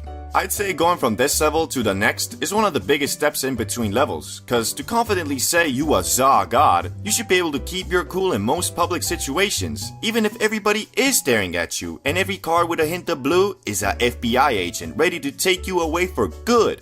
You gotta be chill, like a cucumber. And if you do study the cucumber enough while bugging off the broccoli, you might just advance to level 3, Transformer Optimus Prime. This level is called Transformer because it's the level where your Zaza adventures completely transform. Instead of only smoking up at the comfort of you or your friend's home, you can now make plans in somewhat chill public areas like fast food places, cinemas, the park, the spa, or really anywhere where you know people will most likely be minding their own business. And because of this newfound power, you probably have also started blazing that green more, which depending on the type of person you are, it could start affecting your everyday tasks and goals negatively because although hard to admit, the Zaza can and will make you a lazy mofo if you let it. But as I said, it all depends on the shape of your character, so if you can control the inherent laziness the Za tries to curse you with and still keep on rolling with your goals without becoming a Dorito munching World of Warcraft playing stay-at-home hobgoblin, at some point you'll move on to level 4. Yeah, to be honest, I'm high right now. Welcome to the ultimate purgatory and struggle of a consistent Za enjoyer. As I said before, you only advance to this level if you didn't become a Star Wars lore arguing Prime Dumbledore admiring League of Legends playing high stay-at-home goblin. Wait, why are you Star Wars lore all the time? And I love Dumbledore. Ah, well, at least I don't play League of Legends.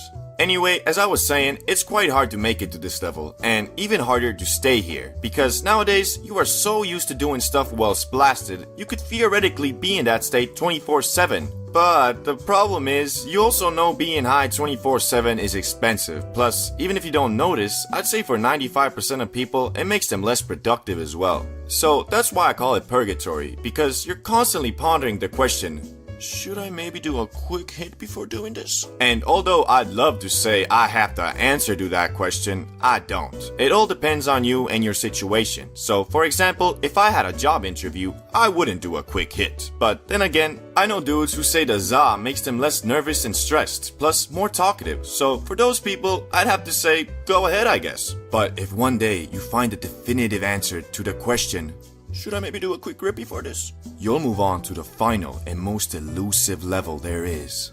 Level 5. Za God. You have entered into your own subconscious and from it dug out answers to humanity's biggest questions like, are we alone? Why are we here? Why is an 80-year-old man running for president again? And of course, should I bang that Benjamin a little bit before heading out? And I'm sorry to inform you guys that I do not know much of this level because I have yet to make it this far myself, and I still have no idea why Joe Biden is running for president again. But I can tell you this much. This is the level that completely transcends tolerance, as you really don't even need to worry about that anymore, cause you know your body to the point you always know what amount is the right amount. Also, you have figured out the perfect formula for working hard and following your dreams, whilst also inhaling that za and being a chill and interesting dude, not just some corporate suck-up. Dabs, the world's strongest Za, or so I have been told. In reality, dabs can't really be considered the world's strongest Za, cause it's technically not weed anymore. It's the extract of it. And although there are natural and unnatural ways to extract that THC, the end result is always the same: super potent, sticky, icky wax. You see, wax is like the express lane of cannabis. If the express lane was designed to launch you into a high so intense, you'll wonder if you just got teleported. It's a concentrated form of cannabis where all the THC and terpenes have been extracted from the plant into a sticky wax-like substance. Think of it as the espresso shot of weed. It's quick, potent, and designed to get you where you're going fast. Wax generally contains anywhere from 60 to 90% THC. That's right, you're basically inhaling a THC rocket launcher. A little dab, literally a small dot of wax, is enough to send you to the moon and back in no time, which, let's be honest, might be exactly what you're looking for, but anyway. Anyway, the extraction process typically involves solvents like butane or CO2, which separate the THC from the plant material. The result is a gooey concentrate that can resemble something between honey and a gummy bear's worst nightmare. And if you think it looks a little sus, that's because it probably should. Just make sure you know what you're doing with the dab rig, or you might end up with an accidental science experiment that doesn't go quite as planned. Now, you might be wondering, CBD bro, what's the difference between like strong bud and dabs, eh? What's up with that? Glad you asked, my little munchkin. Bud typically contains around 15 to 25% THC, depending on the strain and how good your dealer is. This means it's still potent, but you won't be crossing into a parallel universe with a single puff. You get a slower, more gradual high that builds up over time, kind of like gently being rocked into a nice little nap. Unlike wax, which is concentrated and intense, Bud is the slower burner of the weed world. Sure, you'll still get high, but it's more of a let's hang out and take our time with this situation. Like sipping on a glass of wine versus chugging a bottle of tequila. You'll get the same effect, but one will probably leave you with fewer regrets. To put it simply, wax is like the hardcore version of cannabis, while Bud is like the I'm just here to enjoy myself version. Both will get you high, but one will probably make you rethink your life just a little bit. So what made me want to try dabs in the first place? Well, you see, as the modern day Columbus, I like to view myself as a discoverer, and having tried every type of grass besides wax, it kind of bugged me that I didn't have any knowledge of the latter. And so, for science, my own personal curiosity, and educational purposes, I decided to test it out so I can stand here and tell you not to try it.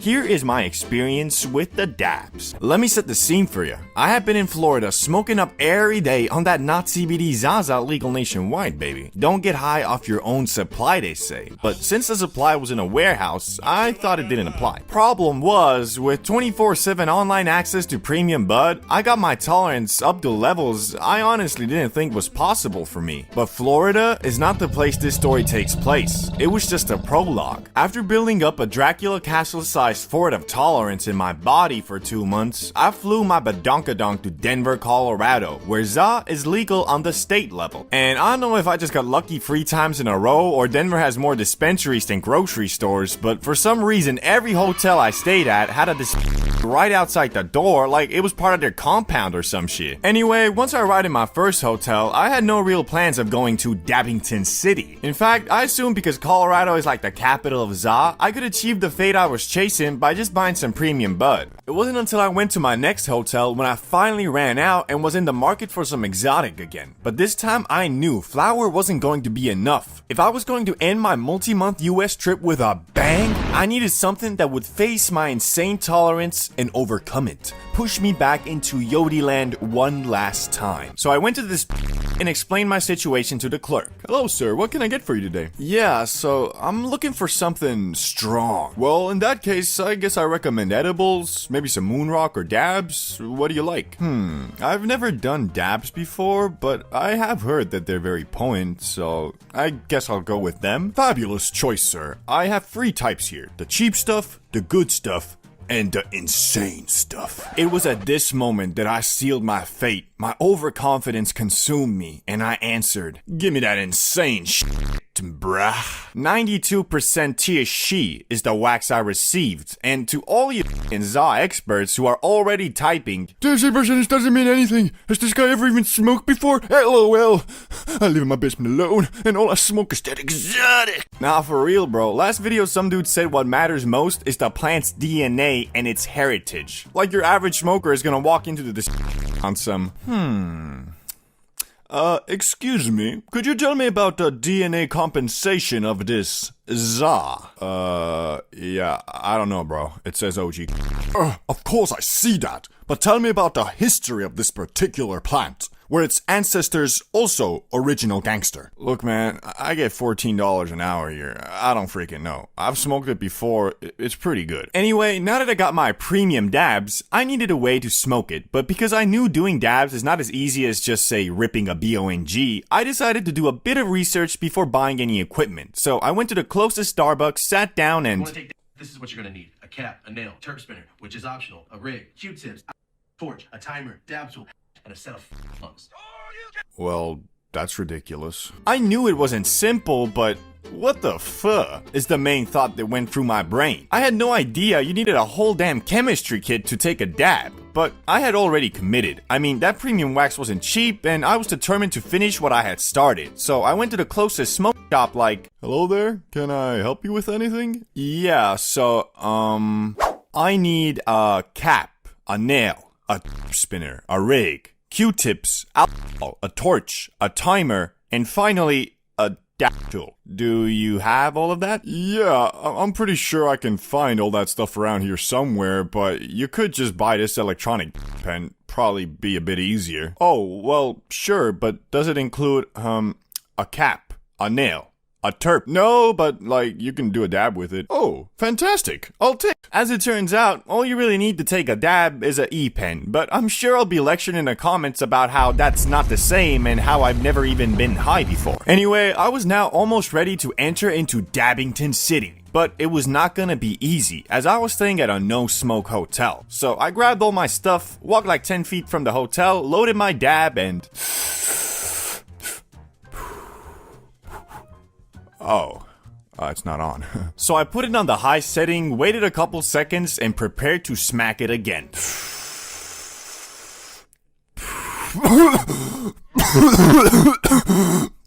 I was done. Finished, bamboozled. No words can describe how absolutely grade A I was. I knew from the moment I exhaled that I needed to get to my room as fast as possible because this high instantly reminded me of when I first blinkered a Benjamin, only even more intense. I felt like my eyes had caved into my brain, making me more third person than first. Also, I could detect every organ in my body individually, and the sound of my heartbeats were constantly playing like some background music. I don't even know if I finished the whole dab, but I just knew I had to skedaddle before I... Wait, is it a bit cold? No. No. You see, I have this weird, awful debuff I only get sometimes when I'm like really hot. And this is the misperception of being extremely cold. It's like this weird trigger I have when I get too faded, and because I've experienced it so many times, it's like this unholy, intrusive thought that I just can't avoid. You can imagine my situation was not ideal. I was tweaking harder than I probably ever have before, and I just started slowly walking back to my hotel, trying to think of anything besides my bodily functions. I made it back inside, still shivering from my mental debuff, and walked to the elevator as fast as I could, where I had an awkward encounter with a fellow guest. I'm a swerve in the corner. Is it really that cold outside? No, it's pretty warm actually. Oh. Okay. That dude must have thought he just talked to a local crackhead. But anyway, the instant I got back to my room, I snuggled into my bed to warm up and hopefully stop tweaking, which eventually I did, but I was still scared to leave the comfort on my warm sheets, so I just kind of watched fun YouTube videos until I came down a bit. After about 30 minutes, I stopped geeking and instantly ordered some food, but not just any food. I ordered a large Baconator combo from Wendy's like a true American. And I know I say this every high story, but this time I can't emphasize it enough. That shit was bussin'. Combine my already empty stomach with the wax high, then throw in bacon, cheese, and lettuce. Yeah, I added lettuce to my burger. Why? Because fitness isn't a choice. It's a lifestyle. So, sorry to disappoint you guys, but really that's about all that happened. The high was very similar to my first Benjamin. Tweak it first, vibe later. Will I be doing dabs again? Probably not, because they're pretty expensive and build up your tolerance super fast. Did I enjoy my time in Dabbington City? Well, besides the first 30 minutes where my brain got Doctor Stranged into Antarctica, it was fun, although it did make me very stupid. As I remember trying to connect my PS5 to my TV, and for like 15 minutes, I was trying to figure out why it wasn't showing up on my screen until I realized, oh, I'm missing the HDMI cable. Mushrooms, truffles, call it psilocybin if you're a fancy pants, I don't care. But you will. You'll care about it deeply. You'll question your life. What have you done? Why are you here? What are you doing? Snap out of it! Look at your phone. What's the time? How much longer? What? What you just saw is what I like to call the mushroom experience. And I'm not talking about some Gordon Ramsay culinary dish. I'm talking about that fourth dimension. I'm talking about you being Neo sitting in front of Morpheus. Choose to eat them, and you will see the truth of who you are. Discover your subconscious.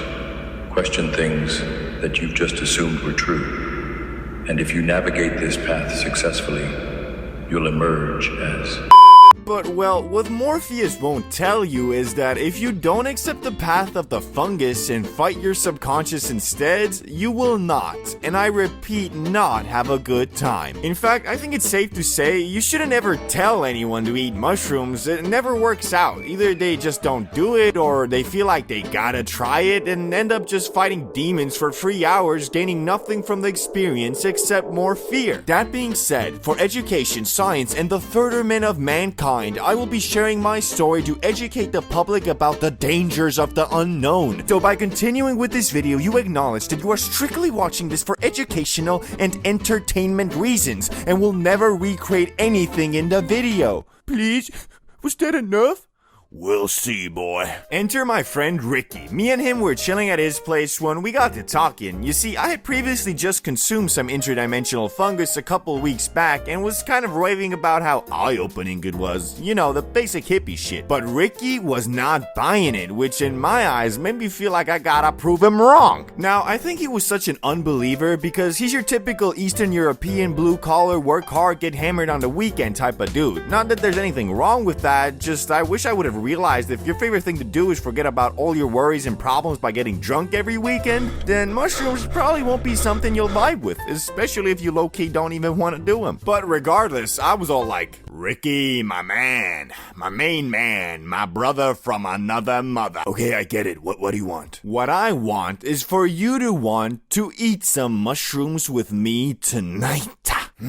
Eat mushrooms with you and talk about our feelings, or hit up Salamander, go to the club, get hammered, pull some baddies, and lay down the pipe.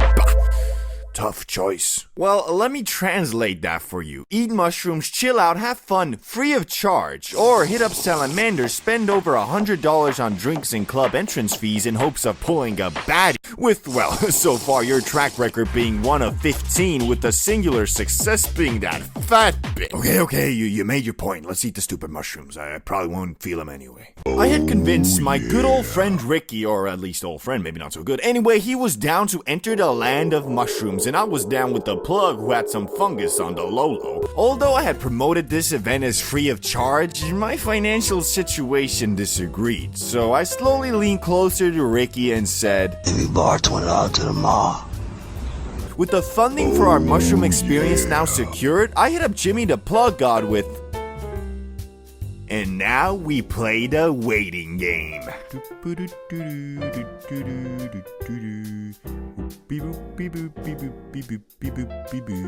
Any moment now. Finally.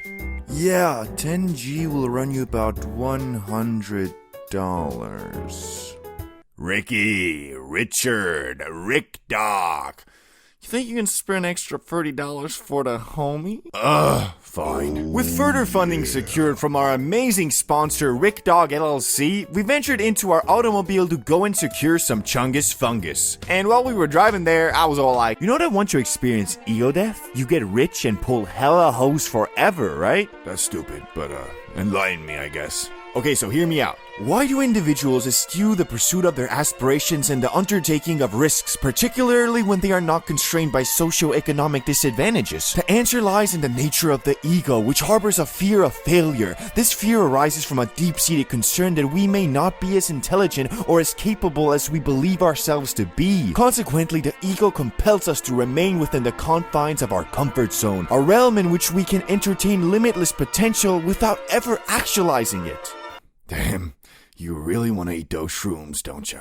Perhaps. As we pulled up to the plug's addy and hunted him down, we completed our transaction and received a good amount of fungus, which I thoroughly inspected on the ride back and told Ricky the plan. No eating anything 2 hours before ingesting. Drink orange juice or anything sugary to end the trip faster. It takes about 30 minutes to kick and 2 hours to reach maximum overdrive. Any questions? Do they, taste okay? Like an expired can of organic dog shit. Nice. We'll eat it with chocolate, though. Great. We got back to the crib and sat down at the couch next to the table and got all our supplies like orange juice, chocolate, and water. Let's do this. I'm ready.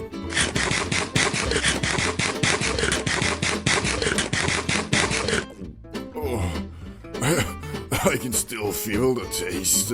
Yeah, that'll be like that for a while, but you know, let's take our minds off it with the new Plankton movie featuring SpongeBob. It's on Netflix. And so that's exactly what we did. Sat there in anticipation for the fungus to absorb, Among Us. It took a while, and the wait is always pretty anxious because you don't know when they gonna hit. I mean, it could be now. Better check my hands.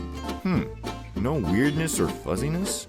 What about the walls? The TV? Okay. Seem normal for now. Why is Plankton always plotting something? Dude really got no chill, for real. They were starting to kick, but the start is easy. When you're at that microdose level, it's basically like being faded. It isn't until a few dozen minutes go by that if you took some chungus fungus, you're about to start tripping balls, bro. A few moments later. Yo, bro, you watching the movie? Bro, I got no fucking idea what I'm watching. That's fair. Might have eaten too much. Too much? Wait, you're telling me I ate too much? No, not really. It just could have taken less too, but what? No spiritual awakening then? Basically. Yo, I gotta get some fresh air. I feel like I can't breathe, man. Shit. Let's go outside then. You're getting me tweaking too, Rick Dog. Stop calling me that. As with every mushroom trip I personally ever had, stage 1 was complete, aka the indoors part, and stage 2, the juicy part, was just beginning. The outdoors wanderer and ponderer. Thank God we did this in spring, cause personally I don't know if I could even handle going outside in the cold while on that Mario Pack. Anyway, we walked around in our small town in the fresh air, basking in the glory of the sun, hoping that we don't see anyone we know and shit. What's up? Y'all trying to come to the club tonight? Not gonna lie, me and Ricky are more fungus than Big Chungus, and Rick Dog is low-key. It's gonna be okay. It's gonna be okay. It's gonna be okay. High-key tweaking out like an Oompa Loompa. Damn! You two did mushrooms together? That's kinda gay, but well, you know, have fun. No, don't leave me. Please, Tree. You're all I have. Yeah, we will, yeah. Ricky, come on now. The tree isn't leaving you. Let's go, get something to drink. So we moved on to the small grocery store in our neighborhood where, according to Ricky, we did not belong. He told me that it feels like everybody is staring at him, and although in my heart I knew that they weren't, the shrooms told me, yo, this mofo Ricky's speaking facts. Nah, bro, chill. You've been here enough to know that's not true. It's in your head, son. Not to scare you, bro, but, you're screwed. The demons are approaching. Ricky? We gotta get out of here right now. And so we did, with only one thing to show from our efforts, a container of OJ, which turns out does nothing. I mean, every smart shop owner in Amsterdam always says drink OJ to end the trip faster, but ChatGPT told me, nah bro, that's cap. Which I wish I didn't ask him that while on the fungus, cause now all hope was lost. I couldn't even tell Ricky to jug the orange juice, cause I knew it was a dud. The trip really started feeling like a weird nightmare, but I mean, not so much because I was tweaking mostly cause Ricky was, and I feel completely responsible for that, cause, well, it was my idea. So I did the only thing I felt like I could. I apologized to Ricky for dragging him into Mushroom Kingdom, which he accepted and told me, it's not your fault, bro. And after that, it was like something clicked, and we finally started vibing, talking about what we were feeling and what we were thinking. Near the end of the shrooms, we were discussing our trip, and if Ricky regretted it, and he said, well, yeah, but not as much as he thought. Because although the first half of the fungus was spooky, the second half did give him some type of spiritual or mental awakening, per se. Not that Ricky was gonna do anything with that. He got wasted with Salamander the next day and spent $200 on drinks, pulling zero hoes in the process. Moral of the story is, magic fungus can make you feel more connected with yourself and your subconscious. Will eating it once with no clear goal or motive change your life? Absolutely not. Or at least, that's what I think due to my experience with Rick Dog. For the last time, stop calling me that! 10,000 BC, a group of cavemen in the Oki Islands of Japan needed some warmth and wanted to start a fire when they discovered a funny looking green plant, and either out of curiosity or desperation took it and inadvertently created history's first ever hotbox. Yet this early grass was not that loud that people be smoking today, because as we know, over the years the za has been scientifically and artificially cultivated to be much more concentrated in the high it gives. So although it is funny to think about a group of cavemen purposely starting a fire in a small shelter for the sole purpose of getting faded in a hoe, it is unlikely that it actually ever happened. Yet aside from this iffy recreational stint in Japan, hemp was first commonly used in the lands that are modern day Mongolia and China for more practical uses like eating it. Which, after saying that, you might be imagining something like this. Yo, what's up? How you doing? Had any fun with those new seeds I gave you? Yo, nah, I actually came here to give them back. Last night I was looking at the moon and I swear that motherfucker was looking right back at me. But alas, this probably wasn't the reality because the THC levels in this early cultivated Zaza were just really low, but soon the Chinese would discover that the holy plant's fibers were also great for making stuff too, like clothes, paper, and bowstrings. Which turns out hemp fibers were superior to the bamboo ones used by rivaling factions, allowing the Chinese to shoot their arrows much further. So basically, back in the day, if you were having a long distance bow battle and were losing, you might have screamed out, "We need to get closer! These motherfuckers have weed!" Anyway, it wasn't long after when mofos realized that the loud wasn't only good for making stuff, it was also great for treating physical maladies. And after a couple thousand years, Emperor Shen Nung, known as the father of Chinese medicine, included the magic plant in his medical encyclopedia under the name Ma. Which, that sounds oddly similar to Za, doesn't it? I'm guessing every couple thousand years the first letter changes or something. But now, let's explore the question we're all asking. When exactly did mofos start ripping that shit to get faded? Well, one of the earliest counts is about 2,500 years ago, when researchers discovered 10 mini barbecues in a cemetery near modern-day Tajikistan that had residue of burnt cannabis with a much higher concentration of THC than normal, probably meaning it was selectively bred to get you, well, lit. Although this was one of the first counts of people purposely inhaling the broccoli to get high, it was most likely used as part of a ritual to invoke an altered state of mind so you could communicate with spirits. Which shit, dog, I wanna know what these dudes were smoking, cause I ain't never heard of no grass that gets you to the spirit realm. This might have low-key been the last kush Snoop Dogg smoked, cause once you get so high you start communicating with your dead gran-gran, that's when you really might be like, okay, I think it's about time I stop smoking this shit. Since cannabis, for one reason or another, proved to be quite the useful plant, people started trading it around the world as soon as it was domesticated. Which the only people who didn't really fuck with the Zaza were Europeans, who preferred getting hammered instead, which is low-key reflected in modern times too, especially in the northern countries where once you turn 18, you can drink as much poison as you want, but if you want to blaze, well, you might be looking at a little bit of jail time, my boy. But now, let's quickly go over the uses of cannabis throughout different cultures so we can move on to the modern age, starting with Hindus. They made something called bang, an edible cannabis paste that had medicinal properties but also got you high. This could be added to a variety of foods and drinks, which this bang was the preferred food of the Hindu god Shiva, making him in my eyes the god of edibles. Disclaimer, that was a joke. Islam. Here the za was called hashish and was introduced about 1,000 years ago, which hashish wasn't strictly forbidden in the Quran at first, so a lot of Muslims ate it for its medicinal and relaxation properties. But later, Egypt basically banned it, and also the Quran was revisited by many and reinterpreted to include hashish to be banned just like alcohol.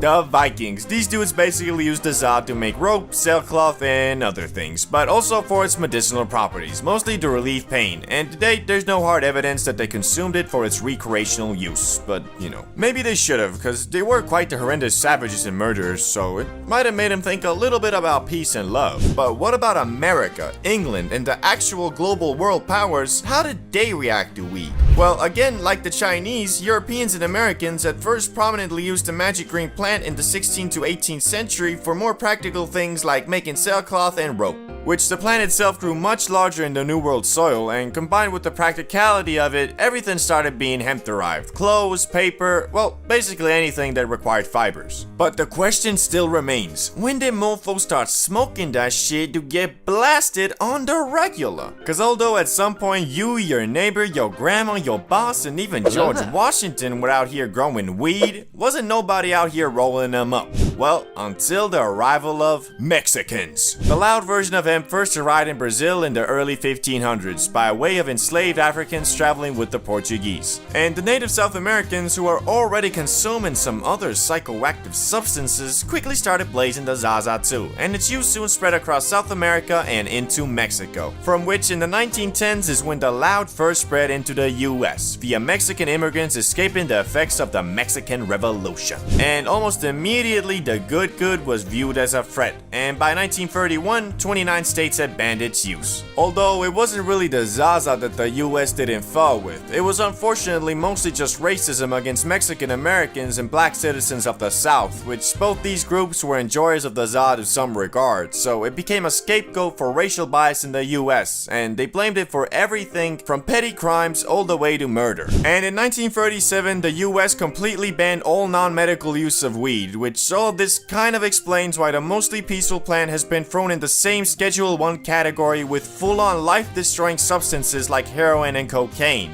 But thankfully, a couple decades later came the hippie movement of the 1960s to 1970s. This is what lightly sparked the comeback for weed, cause unlike before, when the Zaza was mostly smoked by Mexican immigrants and black citizens who the US was massively racist against, the hippie movement had middle-class white American youth start blazing too. Which it was all about love, peace, spirituality, non-violence, and of course, every hippie's favorite, recreational drug use. Although most hippies were all about peace and love, that was quite easy to say when most of them were literally privileged enough to drop out of college, run off with Cassandra in a rainbow van, go on copious amounts of mindset-altering trips, mostly powered by LSD, and then return 10 years later to their parents and have them say, "It's okay, son.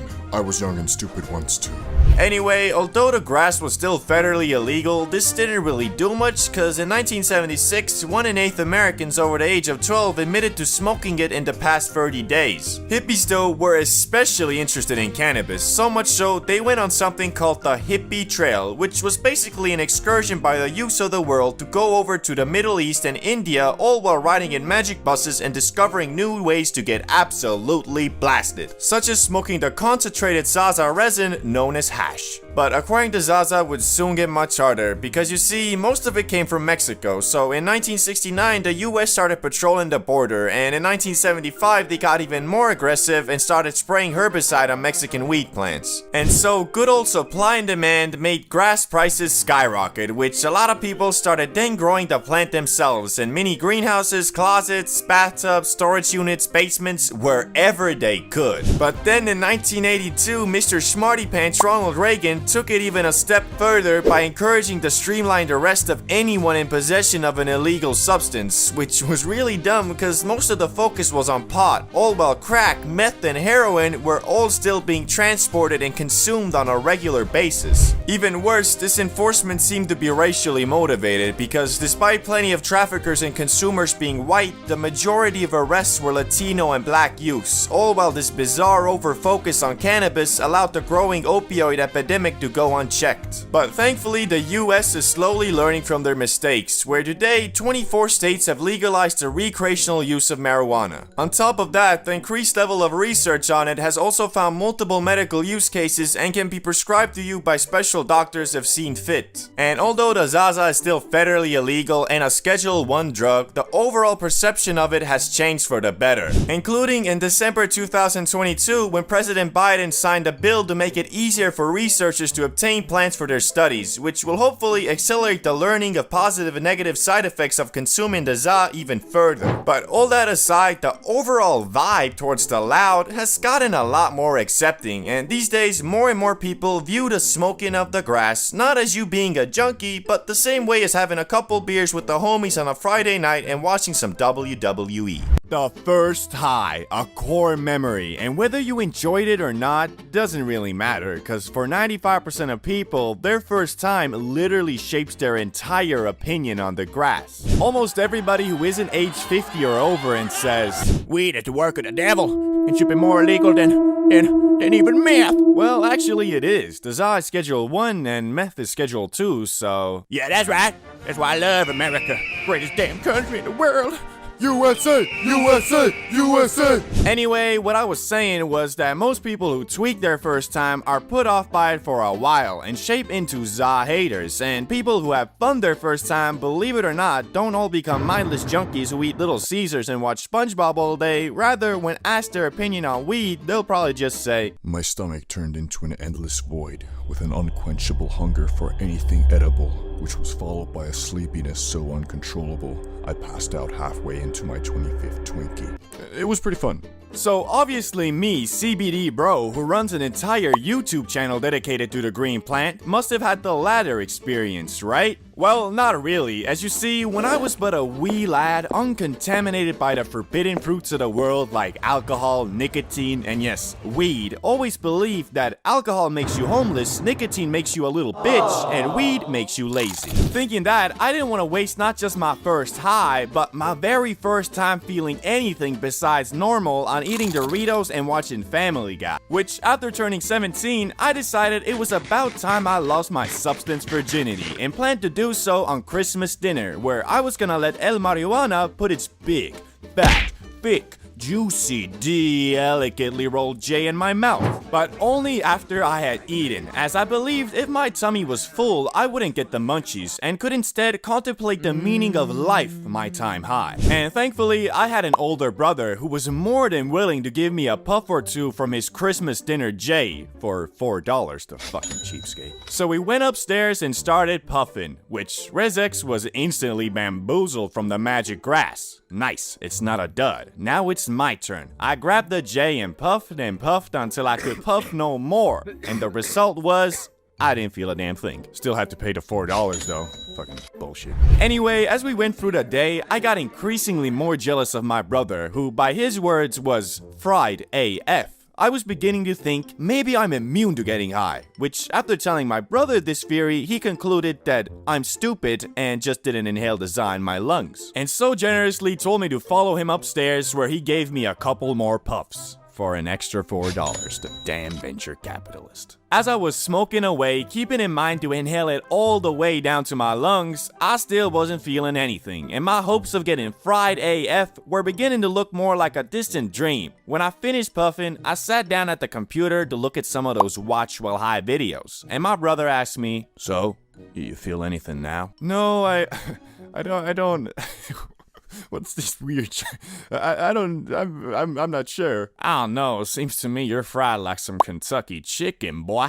I was indeed fried, and incredibly so. Although I didn't smoke a ton, my body had never experienced anything besides a sugar rush and maybe a caffeine kick. So as I was watching this watch while you're high video, I was laughing at everything and was tripping the fuck out. But not in a bad way, it was freaking amazing. Being high was what I always imagined it to be until... bloop. I'm sober again. Yeah, you heard right. My first high lasted like 30 seconds, and in an instant, I was back to normal, which I don't know why. Even to this day, when I tell people about this, nobody can relate because no one has experienced this phenomenon. But since I'm a scientist, I have developed a super duper concrete theory backed by quantum mechanics and the late great Stephen Hawking on my experience, and overall the reason why a lot of people who smoke their first time don't feel anything. I theorize that all humans have a natural block against foreign substances, a wall per se, and when an individual inhales za, the particles act kind of like micromissiles targeting your cannabinoid receptors. For the people whose defensive wall is strong enough, it will stop all perpetrators attempting to infiltrate your brain. But this wall isn't regeneratable, so if the micromissiles fail to get you fried at first, the next time they'll have an easier time against your already damaged wall of defense. Now, I bet you're thinking to yourself, this mofo been smoking too much of that Einstein pack. And to you, I say maybe, but also I have practical proof of this theory. I used to be a pro baller, and one day me and a couple hooper friends who all have great immune systems and therefore probably good za defensive walls decided to smoke up, and to my buddies, it was their first time. Once we lit the J and passed it around, I made sure to tell everybody to inhale the smoke in their lungs, which I'm pretty sure they all did, but still, I was the only one who got high, cause it wasn't my first time. But when I smoked up with some of my non-athlete first-timer friends, they all got high like normal. So, conclusion, defensive saw wall is a real thing and I stand by my theory. Anyway, although that was my first time feeling high, I wouldn't call it my first high because it only lasted for half a minute. My first real high experience was something even more memorable and etched to my brain until I die. A couple weeks after the last incident, me and Rizx decided it was about damn time I actually felt the true love and touch of the Mary Jane. And this time, instead of having only scraps of za, we bought a whole gram to hopefully destroy my highly speculative za wall. I think it's real. Also, at this time, we were obsessed with freestyle rapping, so we decided the plan of action was to smoke up, eat candy, and rap battle to copyright-free beats while recording it so we could listen to our unreleased tracks in the morning. Since our parents were away for the night, we got the whole apartment to ourselves and planned on rolling 2 J's, both containing 0.5 G's. Since we were petrified at the thought of getting caught blazing, instead of being sensible and smoking the J's near a window and just blowing the smoke out, we put our jackets on and walked 500 feet away from the apartment to light up, just to be sure that there wouldn't even be a microfiber of evidence that we were smoking the devil's lettuce. As we were consuming the J, all I could hope for was that this time I wouldn't just get a limited free trial, but the actual full version. But alas, when we finished puffing the J, I again felt nothing, or at least that's what I thought, cause as we arrived back home, I finally realized that, so you feeling it? yeah, kinda. Sometimes the high hits you a couple minutes later, especially if you're going from outdoors to indoors as we did. And my highly accepted theory in the science community about this phenomenon is that through evolution, we have always considered indoors to be our safe zone and outdoors dangerous. Therefore, when you're outside, your brain doesn't allow the full faded and relaxed effect to take over, probably in anticipation of a roadman coming and chefing you up with the mandem. Okay, this one I'm not so confident in, and I have to come clean. I am in no shape or form associated with the science community. Yet. Anyway, now that we were high and in the living room, we started putting on some beats and freestyling, and to this day, I have yet to replicate the skill and precision of my flow that high. It's hard to explain, but nowadays, I can't rap for shit. I mean, I'll spit one line and be like, yo, I've been getting money making racks, cause you know I'm flipping packs. That's facts. Yeah, that's it. Basically, I run out of rhymes pretty fast, but that day, I did not. In fact, even when my brain had nothing to say, my mouth rapped it for me. I turned into a freestyling robot and became dead sure that I was gonna make it out by dropping a mixtape and becoming a famous rapper. Until we listened to the recording in the morning and realized, yo, flowing on the go, your girl she a hoe, making money dancing with a pole, my girl making dough while doing lines of blow, cause we in the penthouse baby, living life, and that's for show. Yeah, I'll try YouTube instead. What's crazy though is that after that, I was never able to replicate the auto rapping again, so my rap career never flowered.